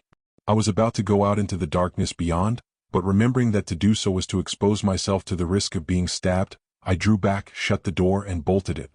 Then I returned to the veranda, and in as careless a voice as I could command called Curtis. I fear, however, that my tones must have betrayed me, for not only Sir Henry but also Good and Mackenzie rose from the table and came hurrying out. "What is it?" said the clergyman anxiously. Then I had to tell them. Mr. Mackenzie turned pale as death under his red skin. We were standing opposite the hall door and there was a light in it so that I could see. He snatched the head up by the hair and held it against the light. "It is the head of one of the men who accompanied Flossie," he said with a gasp. "Thank God it is not hers." We all stood and stared at each other aghast. What was to be done? Just then there was a knocking at the door that I had bolted and a voice cried, "Open, my father, open!" The door was unlocked and in sped a terrified man. He was one of the spies who had been sent out. "My father," he cried, "the Messiah are on us. A great body of them have passed round the hill and are moving towards the old stone crawl down by the little stream. My father, make strong thy heart." In the midst of them I saw the white ass, and on it sat the water lily, Flossie. An Elmoran, young warrior, led the ass, and by its side walked the nurse weeping. The men who went with her in the morning I saw not. "Was the child alive?" asked Mr. Mackenzie hoarsely. "She was white as the snow, but well, my father." They passed quite close to me, and looking up from where I lay hid I saw her face against the sky. "God help her and us," groaned the clergyman. "How many are there of them?" I asked. "More than 200, 200 and half a hundred." Once more we looked one on the other. What was to be done? Just then there rose a loud insistent cry outside the wall. "Open the door, white man, open the door. A herald to speak with thee." Thus cried the voice. Umslopogaas ran to the wall, and reaching with his long arms to the coping, lifted his head above it and gazed over. "I see but one man," he said. "He is armed and carries a basket in his hand." "Open the door," I said. "Umslopogaas, take thine axe and stand thereby. Let one man pass. If another follows, slay." The door was unbarred. In the shadow of the wall stood Umslopogaas, his axe raised above his head to strike. Just then the moon came out. There was a moment's pause, and then in stalked a Masai Elmoran, clad in the full war panoply that I have already described, but bearing a large basket in his hand. The moonlight shone bright upon his great spear as he walked. He was physically a splendid man, apparently about 35 years of age. Indeed, none of the Maasai that I saw were under 6 feet high, though mostly quite young. When he got opposite to us he halted, put down the basket and stuck the spike of his spear into the ground so that it stood upright. "Let us talk," he said. "The first messenger we sent to you could not talk," and he pointed to the head which lay upon the paving of the stoop, a ghastly sight in the moonlight, "but I have words to speak if ye have ears to hear. Also I bring presents." And he pointed to the basket and laughed with an air of swaggering insolence that is perfectly indescribable, and yet which one could not but admire, seeing that he was surrounded by enemies. "Say on," said Mr. Mackenzie. "I am the Liganani, war captain, of a party of the Maasai of the Gwasa Amboni. I and my men followed these 3 white men," and he pointed to Sir Henry Good and myself, "but they were too clever for us and escaped hither. We have a quarrel with them and are going to kill them." "Are you my friend?" said I to myself. "In following these men we this morning caught 2 black men, 1 black woman, a white donkey and a white girl. One of the black men we killed, there is his head upon the pavement, the other ran away. The black woman, the little white girl and the white ass we took and brought with us. In proof thereof have I brought this basket that she carried. Is it not thy daughter's basket?" Mr. Mackenzie nodded and the warrior went on. "Good. With thee and thy daughter we have no quarrel, nor do we wish to harm thee save as to thy cattle, which we have already gathered 240 head, a beast for every man's father. 6. The Maasai Elmoran or young warriors can own no property, so all the booty they may win in battle belongs to their fathers alone. Q. Here Mr. Mackenzie gave a groan as he greatly valued this herd of cattle, which he bred with much care and trouble. "So, save for the cattle thou mayst go free, more especially," he added frankly, glancing at the wall, "as this place would be a difficult one to take. But as to these men it is otherwise, we have followed them for nights and days and must kill them. Were we to return to our kraal without having done so, all the girls would make a mock of us. So, however troublesome it may be, they must die. Now I have a proposition for thee. We would not harm the little girl, she is too fair to harm and has besides a brave spirit. Give us one of these 3 men, a life for a life, and we will let her go and throw in the black woman with her also. This is a fair offer, white man. We ask but for one, not for the 3, we must take another opportunity to kill the other 2. I do not even pick my man, though I should prefer the big one," pointing to Sir Henry. "He looks strong and would die more slowly." "And if I say I will not yield the man?" said Mr. Mackenzie. "Nay, say not so, white man," answered the Maasai, "for then thy daughter dies at dawn, and the woman with her says thou hast no other child. Were she older I would take her for a servant, but as she is so young I will slay her with my own hand, I with this very spear. Thou canst come and see and thou wilt. I give thee a safe conduct." And the fiend laughed aloud at his brutal jest. Meanwhile I had been thinking rapidly, as one does in emergencies, and had come to the conclusion that I would exchange myself against Flossie. I scarcely like to mention the matter for fear it should be misunderstood. Pray do not let anyone be misled into thinking that there was anything heroic about this or any such nonsense. It was merely a matter of common sense and common justice. My life was an old and worthless one, hers was young and valuable. Her death would pretty well kill her father and mother also, whilst nobody would be much the worse for mine. Indeed, several charitable institutions would have cause to rejoice thereat. It was indirectly through me that the dear little girl was in her present position. Lastly, a man was better fitted to meet death in such a peculiarly awful form than a sweet young girl. Not, however, that I meant to let these gentry torture me to death. I am far too much of a coward to allow that, being naturally a timid man. My plan was to see the girl safely exchanged and then to shoot myself, trusting that the Almighty would take the peculiar circumstances of the case into consideration and pardon the act. All this and more went through my mind in very few seconds. "All right, Mackenzie," I said, "you can tell the man that I will exchange myself against Flossie, only I stipulate that she shall be safely in this house before they kill me." "Eh?" said Sir Henry and Good simultaneously. "That you don't." "No, no," said Mr. Mackenzie. "I will have no man's blood upon my hands. If it please God that my daughter should die this awful death, his will be done. You are a brave man, which I am not by any means, and a noble man, Quatermain, but you shall not go." "If nothing else turns up I shall go," I said decidedly. "This is an important matter," said Mackenzie, addressing the Liganani, "and we must think it over. You shall have our answer at dawn." "Very well, white man," answered the savage indifferently, Only remember, if thy answer is late, thy little white bud will never grow into a flower, that is all, for I shall cut it with this." And he touched the spear. "I should have thought that thou wouldst play a trick and attack us at night, but I know from the woman with the girl that your men are down at the coast, and that thou hast but 20 men here. It is not wise, white man," he added with a laugh, "to keep so small a garrison for your boma, crawl. Well, good night, and good night to you also, other white men, whose eyelids I shall soon close once and for all. At dawn thou wilt bring me word. If not, remember it shall be as I have said." Then turning to Umslopogaas, who had all the while been standing behind him and shepherding him as it were, "Open the door for me, fellow, quick now." This was too much for the old chief's patience. For the last 10 minutes his lips had been, figuratively speaking, positively watering over the Masai Liganani, and this he could not stand. Placing his long hand on the Elmoran's shoulder, he gripped it and gave him such a twist as brought him face to face with himself. Then, thrusting his fierce countenance to within a few inches of the Masai's evil feather-framed features, he said in a low growling voice, "Sayest thou me? Aye, fellow, I see thee.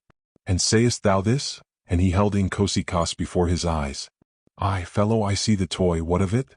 Thou Masai dog, thou boasting windbag, thou capturer of little girls, with this toy will I hew thee limb from limb. Well for thee that thou art a herald, or even now would I strew thy members about the grass." The Masai shook his great spear and laughed loud and long as he answered, "I would that thou stoodst against me man to man, and we would see." And again he turned to go, still laughing.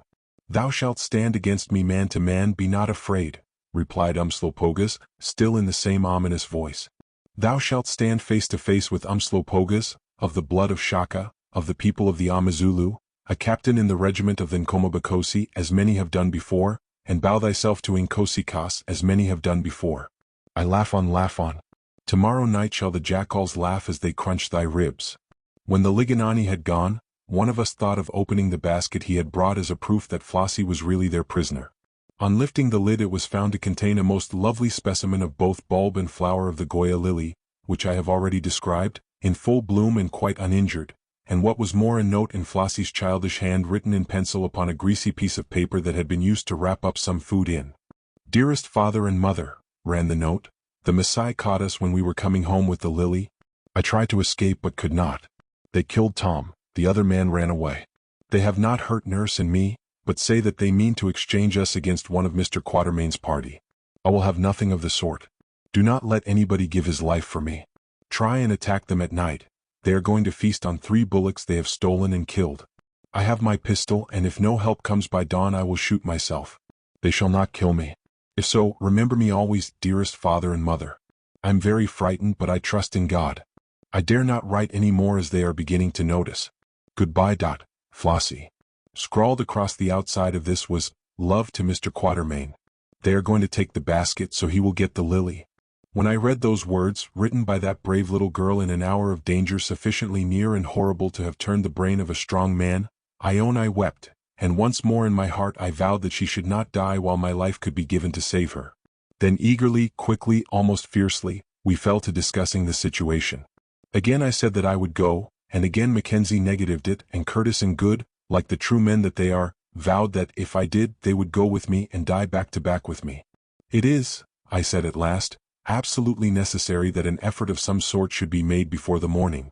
Then let us attack them with what force we can muster and take our chance," said Sir Henry. "Aye, aye," growled Umslopogaas in Zulu, spoken like a man Incubu. "What is there to be afraid of? 250 Masai, forsooth. How many are we? The chief there, Mr. Mackenzie, has 20 men, and thou, Macumazahn, hast 5 men, and there are also 5 white men, that is, 30 men in all. Enough, enough. Listen now, Macumazahn, thou who art very clever and old in war. What says the maid? These men eat and make merry, let it be their funeral feast. What said the dog whom I hoped to hew down at daybreak? That he feared no attack because we were so few.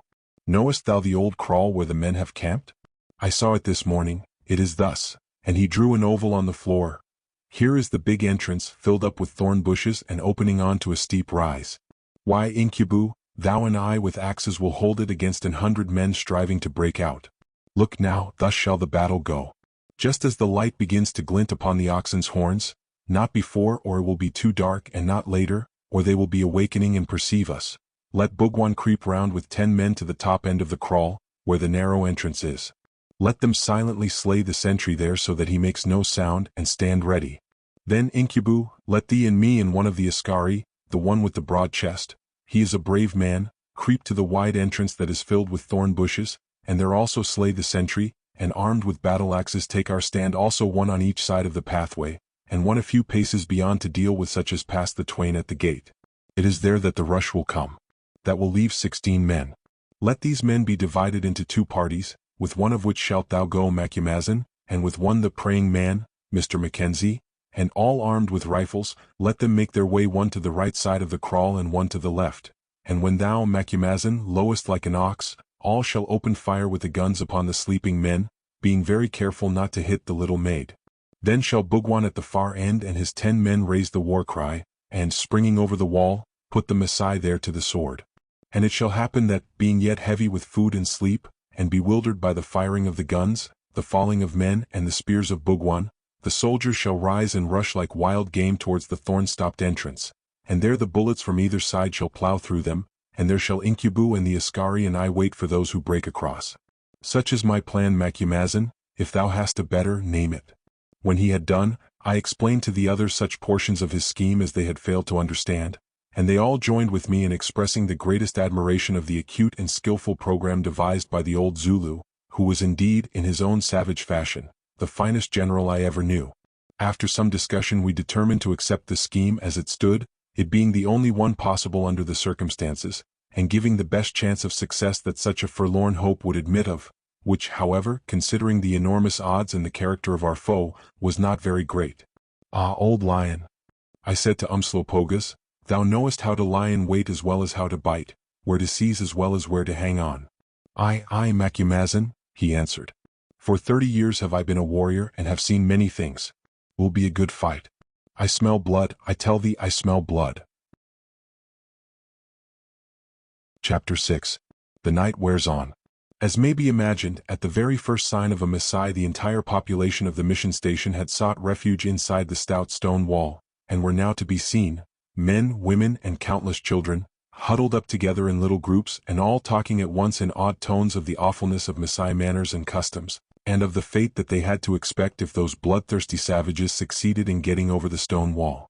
Immediately after we had settled upon the outline of our plan of action as suggested by Umslopogaas, Mr. Mackenzie sent for 4 sharp boys of from 12 to 15 years of age, and dispatched them to various points where they could keep an outlook upon the Masai camp, with others to report from time to time what was going on.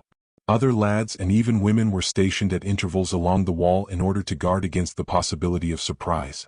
After this the 20 men who formed his whole available fighting force were summoned by our host into the square formed by the house, and there, standing by the bole of the great conifer, he earnestly addressed them and our 4 Ascari. Indeed, it formed a very impressive scene, one not likely to be forgotten by anybody who witnessed it. Immediately by the tree stood the angular form of Mr. Mackenzie, one arm outstretched as he talked, and the other resting against the giant bole, his hat off, and his plain but kindly face clearly betraying the anguish of his mind. Next to him was his poor wife, who, seated on a chair, had her face hidden in her hand. On the other side of her was Alphonse, looking exceedingly uncomfortable, and behind him stood the 3 of us, with Umslopogaas' grim and towering form in the background, resting as usual on his axe. In front stood and squatted the group of armed men, some with rifles in their hands and others with spears and shields, following with eager attention every word that fell from the speaker's lips. The white light of the moon peering in beneath the lofty boughs threw a strange wild glamour over the scene, whilst the melancholy soughing of the night wind passing through the millions of pine needles overhead added a sadness of its own to what was already a sufficiently tragic occasion. "Men," said Mr. Mackenzie after he had put all the circumstances of the case fully and clearly before them, and explained to them the proposed plan of our forlorn hope. "Men, for years I have been a good friend to you, protecting you, teaching you, guarding you and yours from harm, and ye have prospered with me. Ye have seen my child, the water lily as ye call her, grow year by year, from tenderest infancy to tender childhood, and from childhood on towards maidenhood. She has been your children's playmate, she has helped to tend you when sick, and ye have loved her." "We have," said a deep voice, "and we will die to save her. I thank you from my heart, I thank you. Sure am I that now, in this hour of darkest trouble, now that her young life is like to be cut off by cruel and savage men, who of a truth, know not what they do, Ye will strive your best to save her, and to save me and her mother from broken hearts. Think, too, of your own wives and children. If she dies, her death will be followed by an attack upon us here, and at the best, even if we hold our own, your houses and gardens will be destroyed and your goods and cattle swept away. I am, as ye well know, a man of peace. Never in all these years have I lifted my hand to shed man's blood. But now I say strike, strike, in the name of God, who bade us protect our lives and homes. Swear to me, he went on with added fervor, swear to me that whilst a man of you remains alive ye will strive your uttermost with me and with these brave white men to save the child from a bloody and cruel death. Say no more, my father, said the same deep voice, that belonged to a stalwart elder of the mission. We swear it. May we and ours die the death of dogs, and our bones be thrown to the jackals and the kites if we break the oath. It is a fearful thing to do, my father, so few to strike it so many, yet will we do it or die in the doing. We swear. Aye, thus say we all, chimed in the others. Thus say we all, said I. It is well, went on Mr. Mackenzie. Ye are true men and not broken reeds to lean on. And now, friends, white and black together, let us kneel and offer up our humble supplication to the throne of power, praying that he in the hollow of whose hand lie all our lives, who giveth life and giveth death, may be pleased to make strong our arms that we may prevail in what awaits us at the morning's light. And he knelt down, an example that we all followed except Umslopogaas, who still stood in the background, grimly leaning on Inkosikaas. The fierce old Zulu had no gods and worshipped not, unless it were his battle-axe. O God of gods, began the clergyman, his deep voice, tremulous with emotion, echoing up in the silence even to the leafy roof, protector of the oppressed, refuge of those in danger, guardian of the helpless, hear thou our prayer. Almighty Father, to thee we come in supplication. Hear thou our prayer. Behold, one child hast thou given us, an innocent child, nurtured in thy knowledge, and now she lies beneath the shadow of the sword, in danger of a fearful death at the hands of savage men. Be with her now, O God, and comfort her. Save her, O Heavenly Father. O God of battle, who teacheth our hands to war and our fingers to fight, in whose strength are hid the destinies of men, be thou with us in the hour of strife. When we go forth into the shadow of death, make thou us strong to conquer. Breathe thou upon our foes and scatter them. Turn thou their strength to water, and bring their high-blown pride to naught. Compass us about with thy protection. Throw over us the shield of thy power. Forget us not now in the hour of our sore distress. Help us now that the cruel man would dash our little ones against the stones. Hear thou our prayer. And for those of us who, kneeling now on earth in health before thee, shall at the sunrise adore thy presence on the throne, hear our prayer. Make them clean, O God. Wash away their offenses in the blood of the Lamb, and when their spirits pass, O receive thou them into the haven of the just. Go forth, O Father, go forth with us into the battle as with the Israelites of old.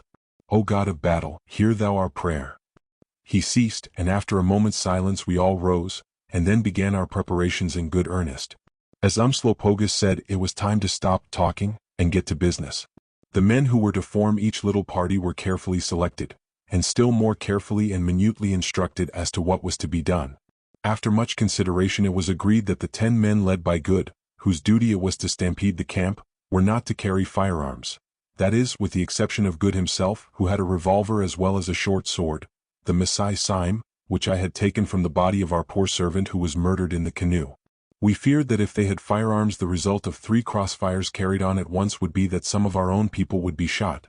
Besides, it appeared to all of us that the work they had to do would best be carried out with cold steel, especially to Umslopogaas, who was, indeed, a great advocate of cold steel. We had with us 4 Winchester repeating rifles, besides half a dozen Martinis. I armed myself with one of the repeaters, my own, an excellent weapon for this kind of work, where great rapidity of fire is desirable, and fitted with ordinary flap sights instead of the cumbersome sliding mechanism which they generally have.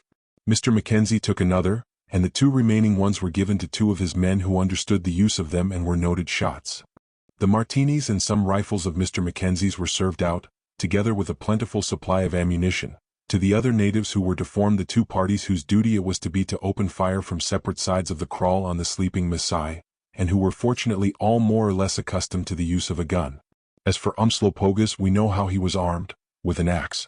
It may be remembered that he, Sir Henry, and the strongest of the Askari were to hold the thorn-stopped entrance to the kraal against the anticipated rush of men striving to escape.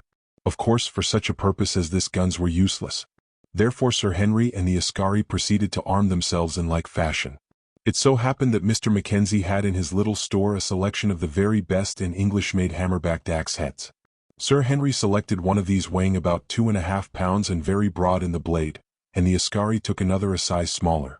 After Umslopogaas had put an extra edge on these two axe heads, we fixed them to 3 feet 6 helves, of which Mr. Mackenzie fortunately had some in stock, made of a light but exceedingly tough native wood, something like English ash, only more springy. When 2 suitable helves had been selected with great care and the ends of the hafts notched to prevent the hand from slipping, the axe heads were fixed on them as firmly as possible, and the weapons immersed in a bucket of water for half an hour. The result of this was to swell the wood in the socket in such a fashion that nothing short of burning would get it out again. When this important matter had been attended to by Umslopogaas, I went into my room and proceeded to open a little tin-lined deal case, which contained, what do you think? Nothing more or less than 4 mail shirts. It had happened to us 3 on a previous journey that we had made in another part of Africa to owe our lives to iron shirts of native make, and remembering this, I had suggested before we started on our present hazardous expedition that we should have some made to fit us. There was a little difficulty about this, as armor making is pretty well an extinct art, but they can do most things in the way of steel work in Birmingham if they are put to it and you will pay the price, and the end of it was that they turned us out the loveliest steel shirts it is possible to see. The workmanship was exceedingly fine, the web being composed of thousands upon thousands of stout but tiny rings of the best steel made. These shirts, or rather steel-sleeved and high-necked jerseys, were lined with ventilated wash leather, were not bright, but brown like the barrel of a gun, and mine weighed exactly 7 pounds and fitted me so well that I found I could wear it for days next to my skin without being chafed. Sir Henry had 2, one of the ordinary make, viz. A jersey with little dependent flaps meant to afford some protection to the upper part of the thighs, and another of his own design fashioned on the pattern of the garments advertised as combinations, and weighing 12 pounds. This combination shirt, of which the seat was made of wash leather, protected the whole body down to the knees, but was rather more cumbersome, inasmuch as it had to be laced up at the back and, of course, involved some extra weight. With these shirts were what looked like 4 brown cloth traveling caps with earpieces. Each of these caps was, however, quilted with steel links so as to afford a most valuable protection for the head. It seems almost laughable to talk of steel shirts in these days of bullets, against which they are of course quite useless, but where one has to do with savages, armed with cutting weapons such as assegais or battle axes, they afford the most valuable protection, being, if well made, quite invulnerable to them. I have often thought that if only the English government had in our savage wars, and more especially in the Zulu War, thought fit to serve out light steel shirts, there would be many a man alive today who, as it is dead and forgotten. To return, on the present occasion we blessed our foresight in bringing these shirts, and also our good luck, in that they had not been stolen by our rascally bearers when they ran away with our goods.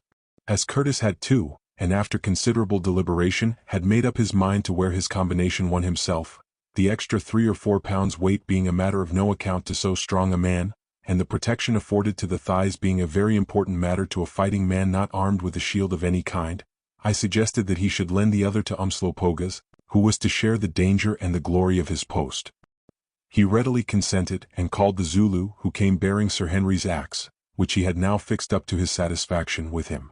When we showed him the steel shirt and explained to him that we wanted him to wear it, he at first declined, saying that he had fought in his own skin for 30 years, and that he was not going to begin now to fight in an iron one.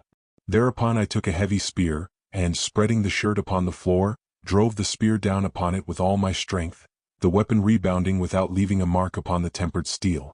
This exhibition half converted him, and when I pointed out to him how necessary it was that he should not let any old-fashioned prejudices he might possess stand in the way of a precaution which might preserve a valuable life at a time when men were scarce, and also that if he wore this shirt he might dispense with a shield, and so have both hands free, he yielded at once, and proceeded to invest his frame with the iron skin. And indeed, although made for Sir Henry, it fitted the great Zulu like a skin. The 2 men were almost of a height, and though Curtis looked the bigger man, I am inclined to think that the difference was more imaginary than real, the fact being that, although he was plumper and rounder, he was not really bigger, except in the arm. Umslopogaas had, comparatively speaking, thin arms, but they were as strong as wire ropes. At any rate, when they both stood, axe in hand, invested in the brown mail, which clung to their mighty forms like a web garment, showing the swell of every muscle and the curve of every line, they formed a pair that any 10 men might shrink from meeting. It was now nearly 1 o'clock in the morning, and the spies reported that after having drunk the blood of the oxen and eaten enormous quantities of meat, the Masai were going to sleep round their watchfires, but that sentries had been posted at each opening of the kraal. Flossie, they added, was sitting not far from the wall in the center of the western side of the kraal, and by her were the nurse and the white donkey, which was tethered to a peg. Her feet were bound with a rope, and warriors were lying about all round her. As there was absolutely nothing further that could be done, then we all took some supper, and went to lie down for a couple of hours. I could not help admiring the way in which old Umslopogaas flung himself upon the floor, and, unmindful of what was hanging over him, instantly sank into a deep sleep. I do not know how it was with the others, but I could not do as much. Indeed, as is usual with me on these occasions, I am sorry to say that I felt rather frightened, and now that some of the enthusiasm had gone out of me, and I began to calmly contemplate what we had undertaken to do, truth compels me to add that I did not like it. We were but 30 men all told, a good many of whom were no doubt quite unused to fighting, and we were going to engage 250 of the fiercest, bravest, and most formidable savages in Africa, who, to make matters worse, were protected by a stone wall.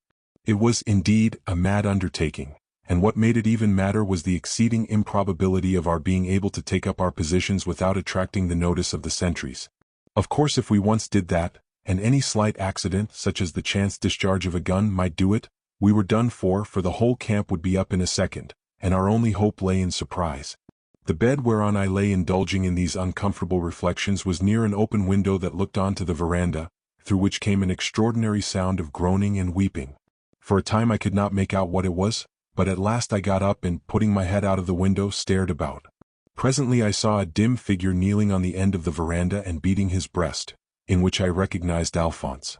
Not being able to understand his French talk or what on earth he was at, I called to him and asked him what he was doing. "Ah, monsieur," he sighed, "I do make prayer for the souls of those whom I shall slay tonight." "Indeed," I said, "then I wish that you would do it a little more quietly." Alphonse retreated, and I heard no more of his groans. And so the time passed, till at length Mr. Mackenzie called me in a whisper through the window, for of course everything had now to be done in the most absolute silence. 3 o'clock, he said, "we must begin to move at 1:30.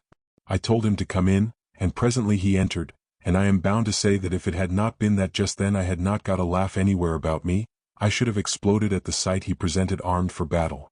To begin with, he had on a clergyman's black swallowtail and a kind of broad-rimmed black felt hat, both of which he had donned on account, he said, of their dark color.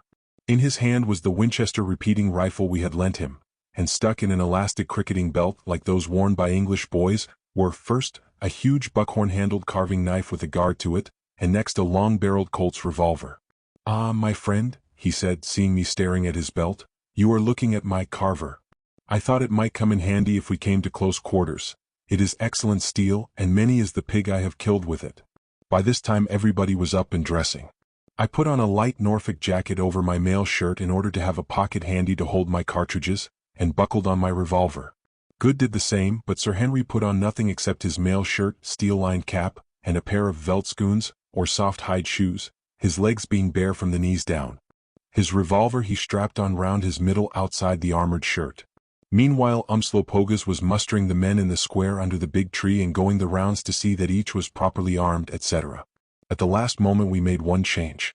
Finding that 2 of the men who were to have gone with the firing parties knew little or nothing of guns, but were good spearsmen, we took away their rifles, supplied them with shields and long spears of the Masai pattern, and took them off to join Curtis, Umslopogaas, and the Askari in holding the wide opening, it having become clear to us that 3 men, however brave and strong, were too few for the work.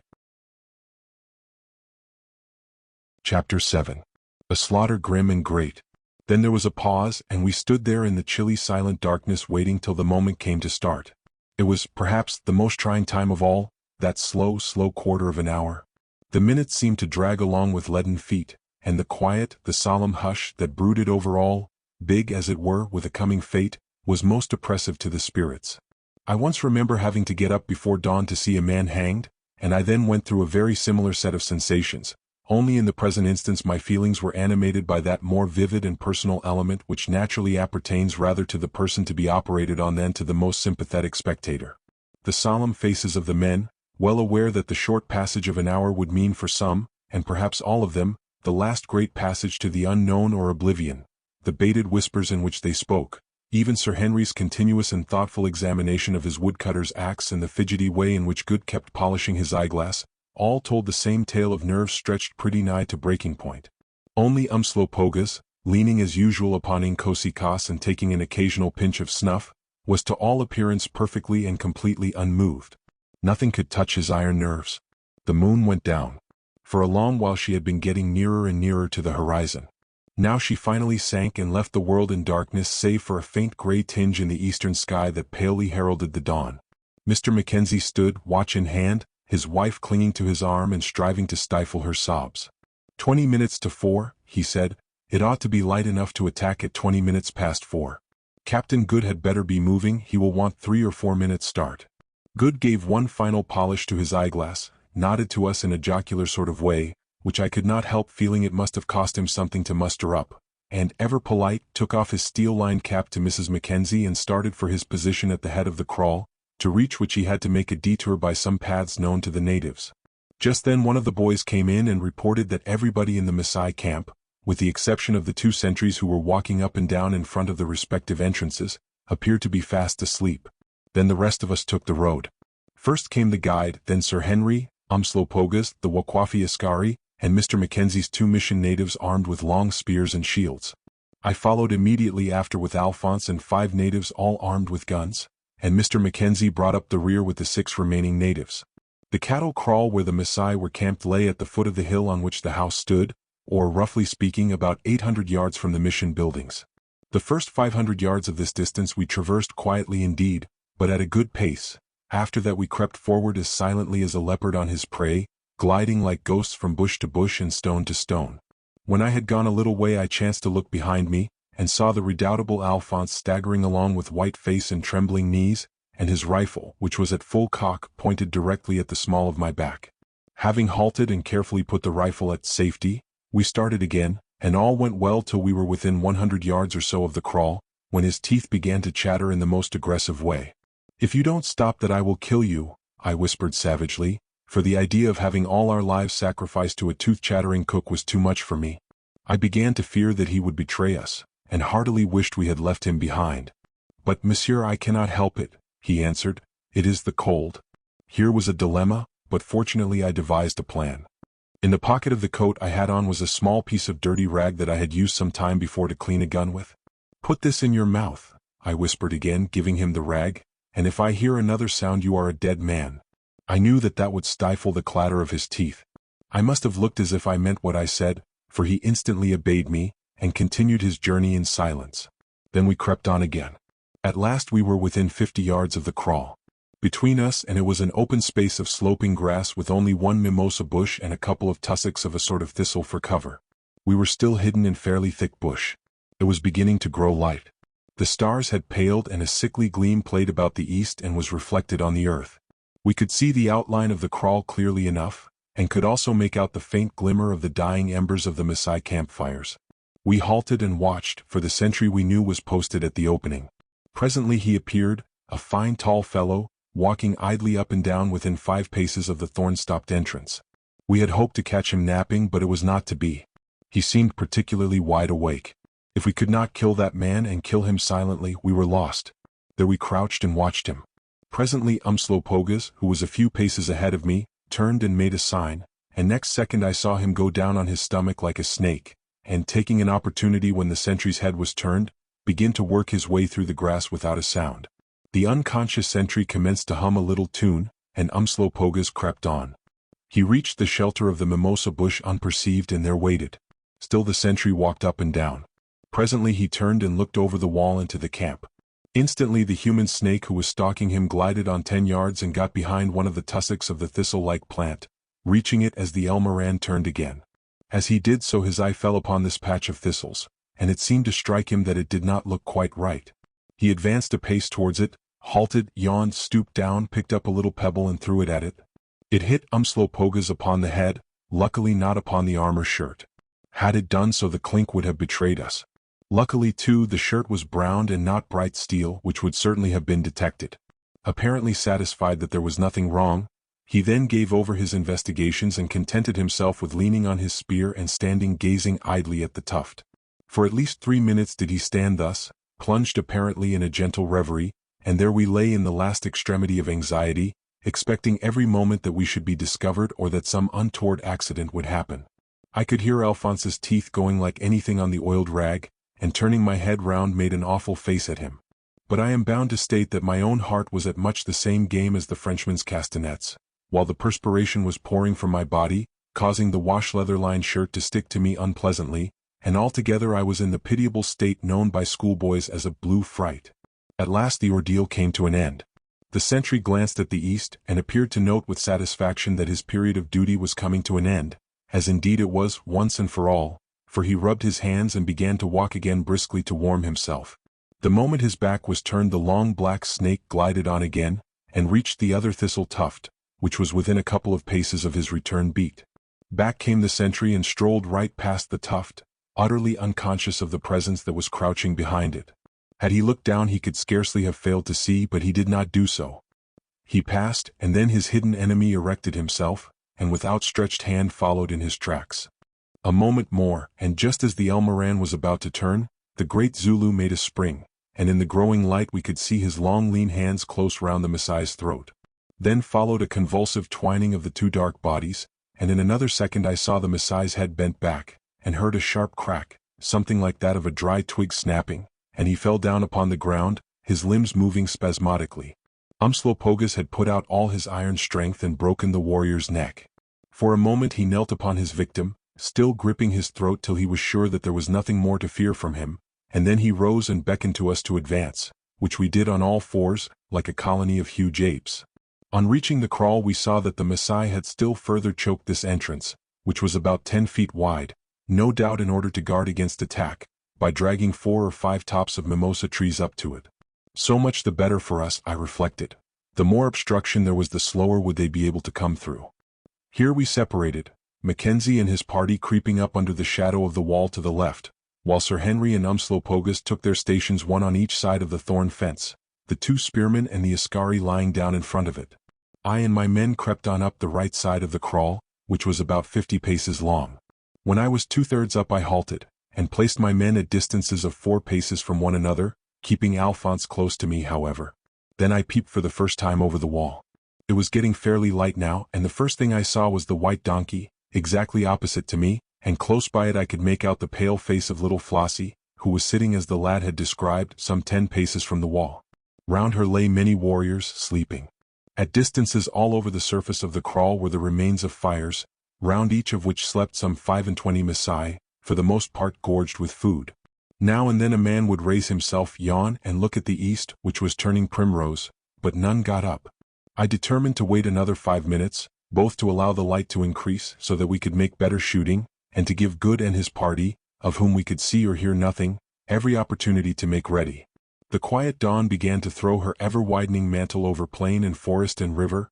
Mighty Kenya, wrapped in the silence of eternal snows, looked out across the earth, till presently a beam from the unrisen sun lit upon his heaven-kissing crest and purpled it with blood.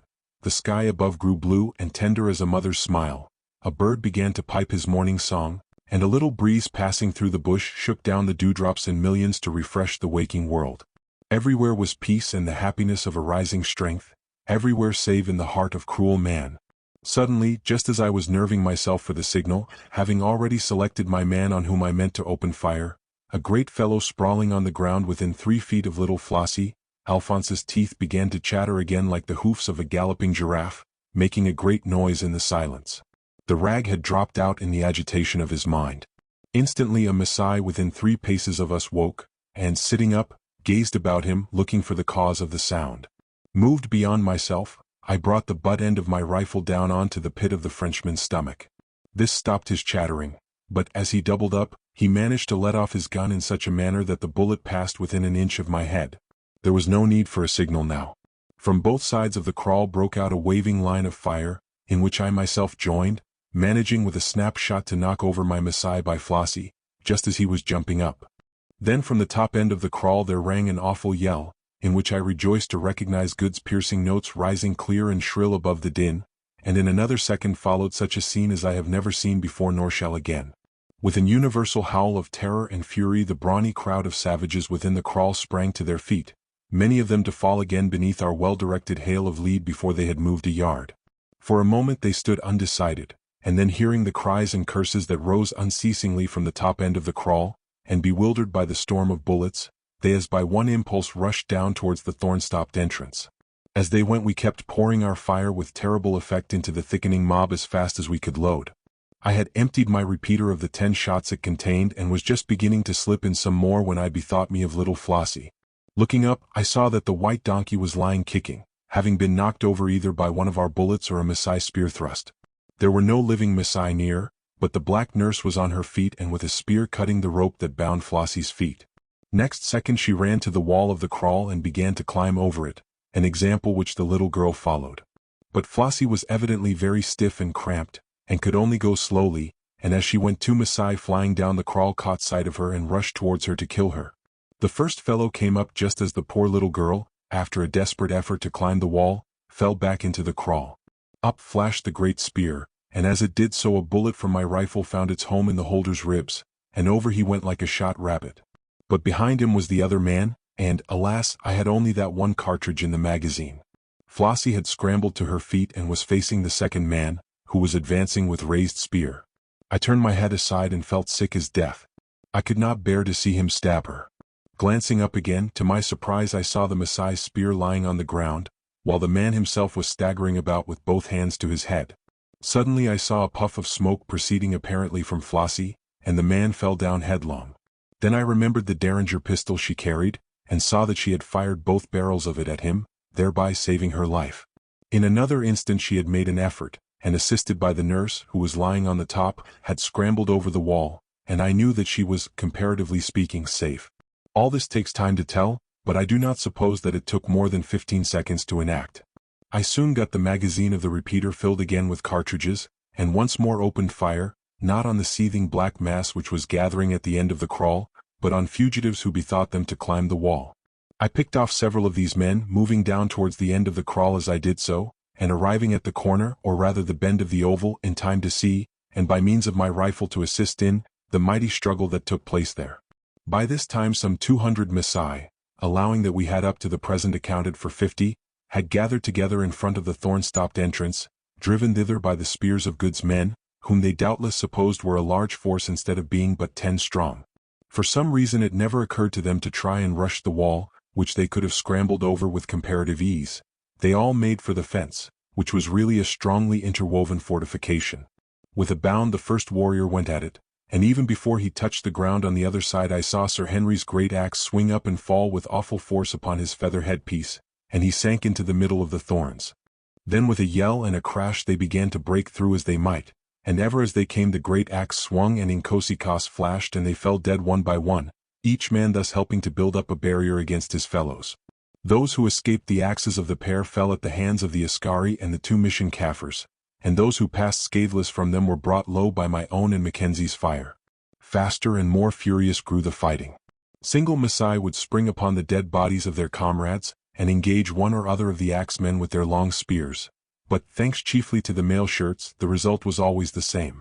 Presently there was a great swing of the axe, a crashing sound, and another dead Maasai.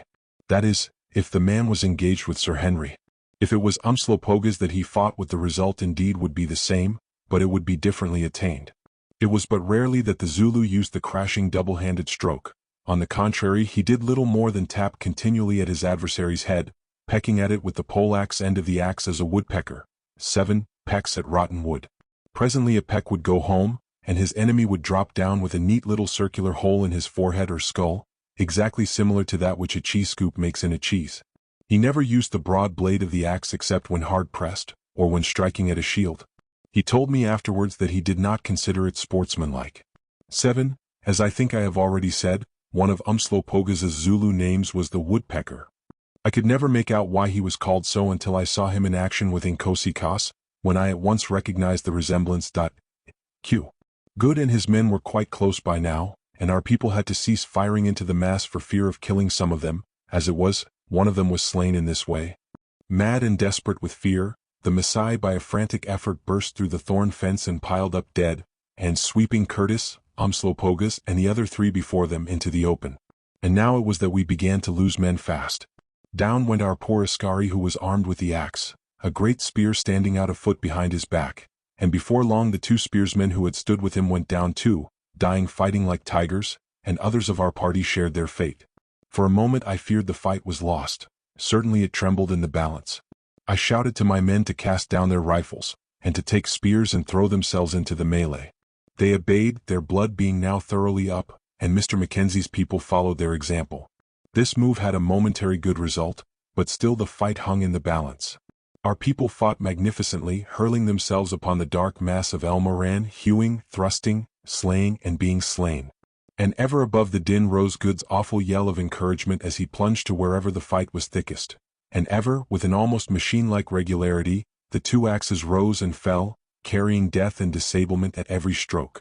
But I could see that the strain was beginning to tell upon Sir Henry, who was bleeding from several flesh wounds. His breath was coming in gasps, and the veins stood out on his forehead like blue and knotted cords. Even Umslopogaas, man of iron that he was hard-pressed. I noticed that he had given up woodpecking, and was now using the broad blade of Inkosikas, browning his enemy wherever he could hit him, instead of drilling scientific holes in his head. I myself did not go into the melee, but hovered outside like the swift back, in a football scrimmage, putting a bullet through a Maasai whenever I got a chance. I was more used so. I fired 49 cartridges that morning and I did not miss many shots. Presently, do as we would, the beam of the balance began to rise against us. We had not more than 15 or 16 effectives left now, and the Maasai had at least 50. Of course, if they had kept their heads and shaken themselves together, they could soon have made an end of the matter. But that is just what they did not do, not having yet recovered from their start, and some of them having actually fled from their sleeping places without their weapons. Still, by now many individuals were fighting with their normal courage and discretion, and this alone was sufficient to defeat us. To make matters worse just then, when Mackenzie's rifle was empty, a brawny savage armed with a scyme, or sword, made a rush for him. The clergyman flung down his gun, and drawing his huge carver from his elastic belt, his revolver had dropped out in the fight, they closed in desperate struggle. Presently, locked in a close embrace, missionary and Maasai rolled on the ground behind the wall, and for some time I, being amply occupied with my own affairs, and in keeping my skin from being pricked, remained in ignorance of his fate or how the duel had ended. To and fro surged the fight, slowly turning round like the vortex of a human whirlpool, and the matter began to look very bad for us. Just then, however, a fortunate thing happened. Umslopogaas, either by accident or design, broke out of the ring and engaged a warrior at some few paces from it. As he did so, another man ran up and struck him with all his force between his shoulders with his great spear, which, falling on the tough steel shirt, failed to pierce it and rebounded. For a moment the man stared aghast, protective armor being unknown among these tribes, and then he yelled out at the top of his voice, "They are devils, bewitched, bewitched!" And seized by a sudden panic, he threw down his spear and began to fly. I cut short his career with a bullet, and Umslopogaas brained his man, and then the panic spread to the others. "Bewitched, bewitched!" they cried and tried to escape in every direction, utterly demoralized and broken-spirited, for the most part even throwing down their shields and spears. On the last scene of that dreadful fight I need not dwell. It was a slaughter great and grim, in which no quarter was asked or given. One incident, however, is worth detailing.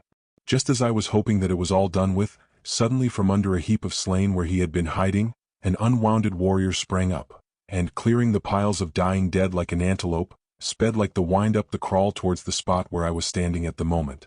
But he was not alone, for Umslopogaas came gliding on his tracks with the peculiar swallow-like motion for which he was noted, and as they neared me I recognized in the Maasai the herald of the previous night. Finding that, run as he would, his pursuer was gaining on him, the man halted and turned round to give battle. Umslopogaas also pulled up. "Ah, he cried in mockery to the Elmoran, "it is thou whom I talked with last night, the Liganani, the herald, the capturer of little girls, he who would kill a little girl. And thou didst hope to stand man to man and face to face with Umslopogaas, an Induna of the tribe of the Makwalasini, of the people of the Amazulu? Behold, thy prayer is granted. And I didst swear to hew thee limb from limb, thou insolent dog. Behold, I will do it even now." The Maasai ground his teeth with fury, and charged at the Zulu with his spear.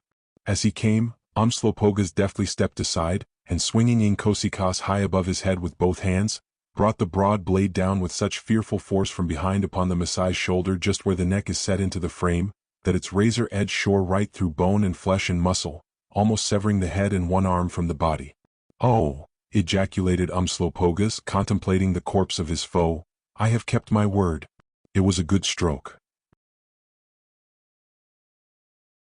Chapter 8. Alphonse explains. And so the fight was ended.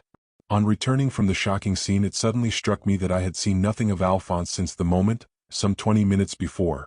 For though this fight has taken a long while to describe, it did not take long in reality, when I had been forced to hit him in the wind, with the result of nearly getting myself shot.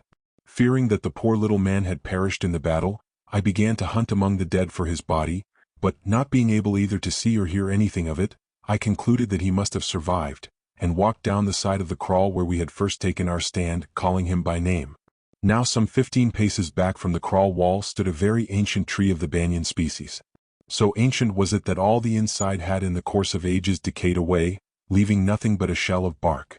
"Alphonse," I called as I walked down the wall. "Alphonse."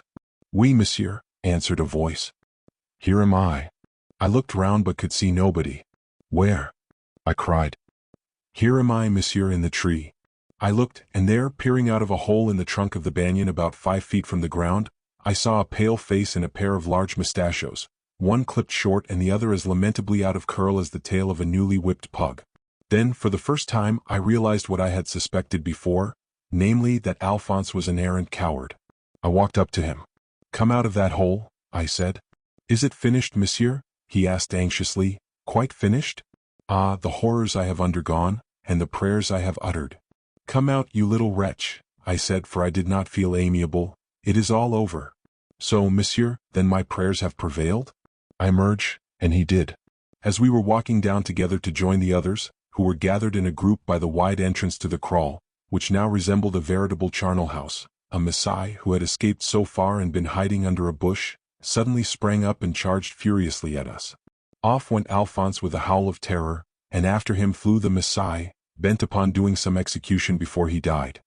He soon overtook the poor little Frenchman, and would have finished him then and there had I not, just as Alphonse made a last agonized double in the vain hope of avoiding the yard of steel that was flashing in his immediate rear, managed to plant a bullet between the Elmoran's broad shoulders, which brought matters to a satisfactory conclusion so far as the Frenchman was concerned. But just then he tripped and fell flat, and the body of the Maasai fell right on the top of him, moving convulsively in the death struggle. Thereupon there arose such a series of piercing howls that I concluded that before he died the savage must have managed to stab poor Alphonse.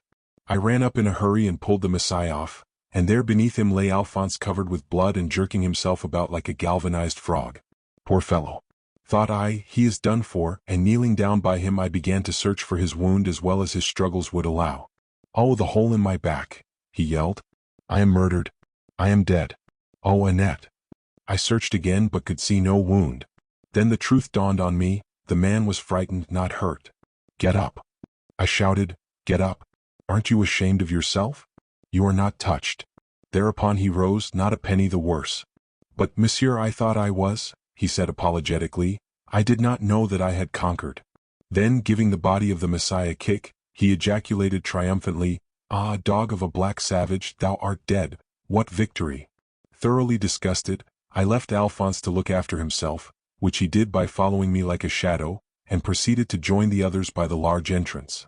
The first thing that I saw was Mackenzie, seated on a stone with a handkerchief twisted round his thigh, from which he was bleeding freely, having, indeed, received a spear thrust that passed right through it, and still holding in his hand his favorite carving knife now bent nearly double, from which I gathered that he had been successful in his rough and tumble with the Elmoran. "Ah, Quatermain," he sang out in a trembling, excited voice, "so we have conquered, but it is a sorry sight, a sorry sight." And then breaking into broad Scotch and glancing at the bent knife in his hand, "It fashes me sair to have bent my best carver on the breastbone of a savage," and he laughed hysterically. Poor fellow, what between his wound and the killing excitement he had undergone his nerves were much shaken, and no wonder. It is hard upon a man of peace and kindly heart to be called upon to join in such a gruesome business. But there, fate puts us sometimes into very comical positions. At the kraal entrance the scene was a strange one. The slaughter was over by now, and the wounded men had been put out of their pain, for no quarter had been given. The bush-closed entrance was trampled flat, and in place of bushes it was filled with the bodies of dead men. Dead men, everywhere dead men. They lay about in knots, they were flung by ones and twos in every position upon the open spaces, for all the world like the people on the grass in one of the London parks on a particularly hot Sunday in August. In front of this entrance, on a space which had been cleared of dead and of the shields and spears which were scattered in all directions as they had fallen or been thrown from the hands of their owners, stood and lay the survivors of the awful struggle, and at their feet were 4 wounded men. We had gone into the fight 30 strong, and of the 30 but 15 remained alive, and 5 of them, including Mr. Mackenzie, were wounded, 2 mortally. Of those who held the entrance, Curtis and the Zulu alone remained. Good had lost 5 men killed, I had lost 2 killed, and Mackenzie no less than 5 out of the 6 with him. As for the survivors, they were, with the exception of myself who had never come to close quarters, red from head to foot. Sir Henry's armor might have been painted that color, and utterly exhausted, except Umslopogaas, who, as he grimly stood on a little mound above a heap of dead, leaning as usual upon his axe, did not seem particularly distressed, although the skin over the hole in his head palpitated violently. "Ah, Macumazahn," he said to me as I limped up, feeling very sick, "I told thee that it would be a good fight, and it has. Never have I seen a better or one more bravely fought. As for this iron shirt, surely it is Tagadi, bewitched.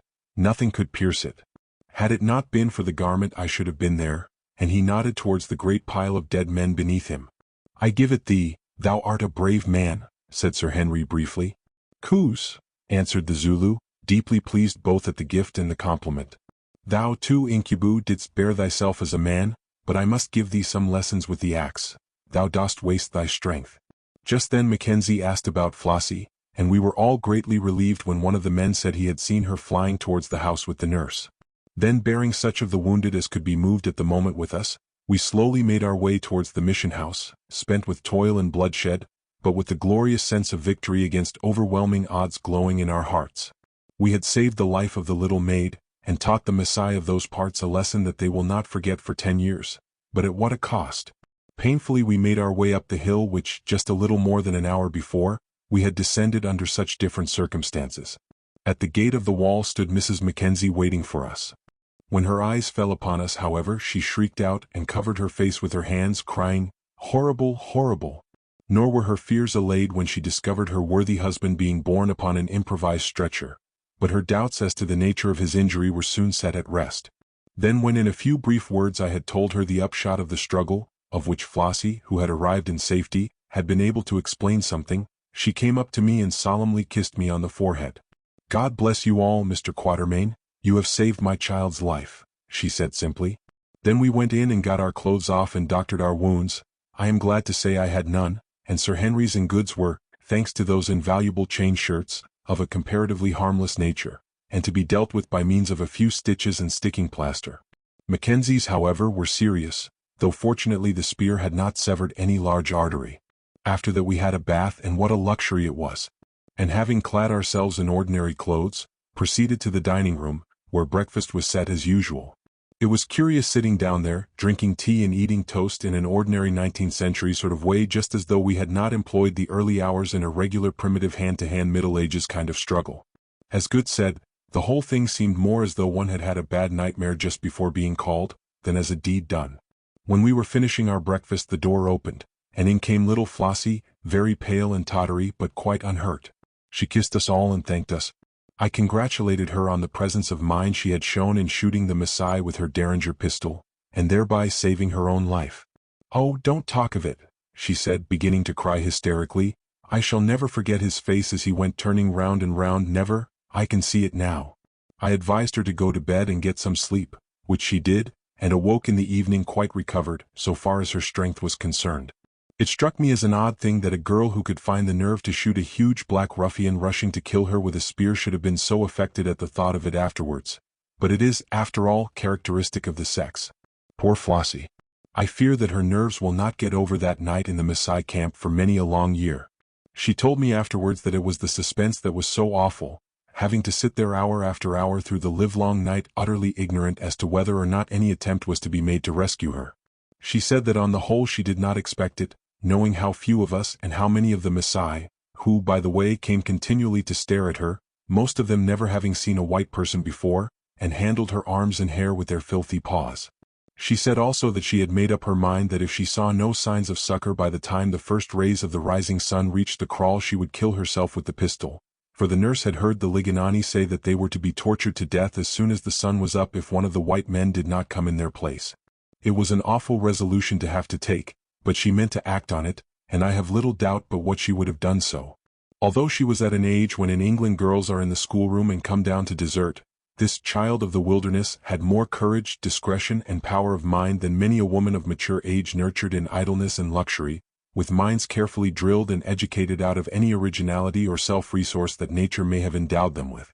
When breakfast was over we all turned in and had a good sleep, only getting up in time for dinner, after which meal we once more adjourned, together with all the available population, men, women, youths, and girls, to the scene of the morning's slaughter, our object being to bury our own dead and get rid of the Maasai by flinging them into the Tana River, which ran within 50 yards of the kraal.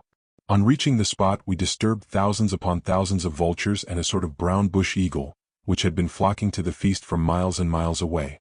Often have I watched these great and repulsive birds, and marveled at the extraordinary speed with which they arrive on a scene of slaughter.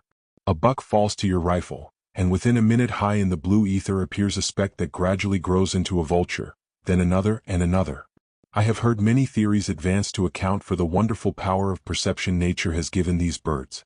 My own, founded on a good deal of observation, is that the vultures, gifted as they are with powers of sight greater than those given by the most powerful glass, quarter out the heavens among themselves, and hanging in mid-air at a vast height, probably from 2 to 3 miles above the earth, keep watch each of them over an enormous stretch of country. Presently one of them spies food and instantly begins to sink towards it. Thereon his next neighbor in the airy heights sailing leisurely through the blue gulf, at a distance perhaps of some miles, follows his example, knowing that food has been sighted. Down he goes, and all the vultures within sight of him follow after, and so do all those in sight of them. In this way the vultures for 20 miles round can be summoned to the feast in a few minutes. We buried our dead in solemn silence, Good being selected to read the burial service over them, in the absence of Mr. Mackenzie confined to bed, as he was generally allowed to possess the best voice and most impressive manner. It was melancholy in the extreme, but as Good said, it might have been worse, for we might have had to bury ourselves. I pointed out that this would have been a difficult feat, but I knew what he meant. Next we set to work to load an ox wagon which had been brought round from the mission with the dead bodies of the Maasai, having first collected the spears, shields, and other arms. We loaded the wagon 5 times, about 50 bodies to the load, and emptied it into the Tana. From this it was evident that very few of the Maasai could have escaped. The crocodiles must have been well fed that night. One of the last bodies we picked up was that of the sentry at the upper end. I asked Good how he managed to kill him, and he told me that he had crept up much as Umslopogaas had done, and stabbed him with his sword. He groaned a good deal, but fortunately nobody heard him. As Good said, it was a horrible thing to have to do, and most unpleasantly like cold-blooded murder. And so with the last body that floated away down the current of the Tana ended the incident of our attack on the Maasai camp. The spears and shields and other arms we took up to the mission, where they filled an outhouse. One incident, however, I must not forget to mention. As we were returning from performing the obsequies of our Maasai friends, we passed the hollow tree where Alphonse had secreted himself in the morning. It so happened that the little man himself was with us, assisting in our unpleasant task with a far better will than he had shown where live Maasai were concerned. Indeed, for each body that he handled he found an appropriate sarcasm. Alphonse throwing Maasai into the Tana was a very different creature from Alphonse flying for dear life from the spear of a live Maasai.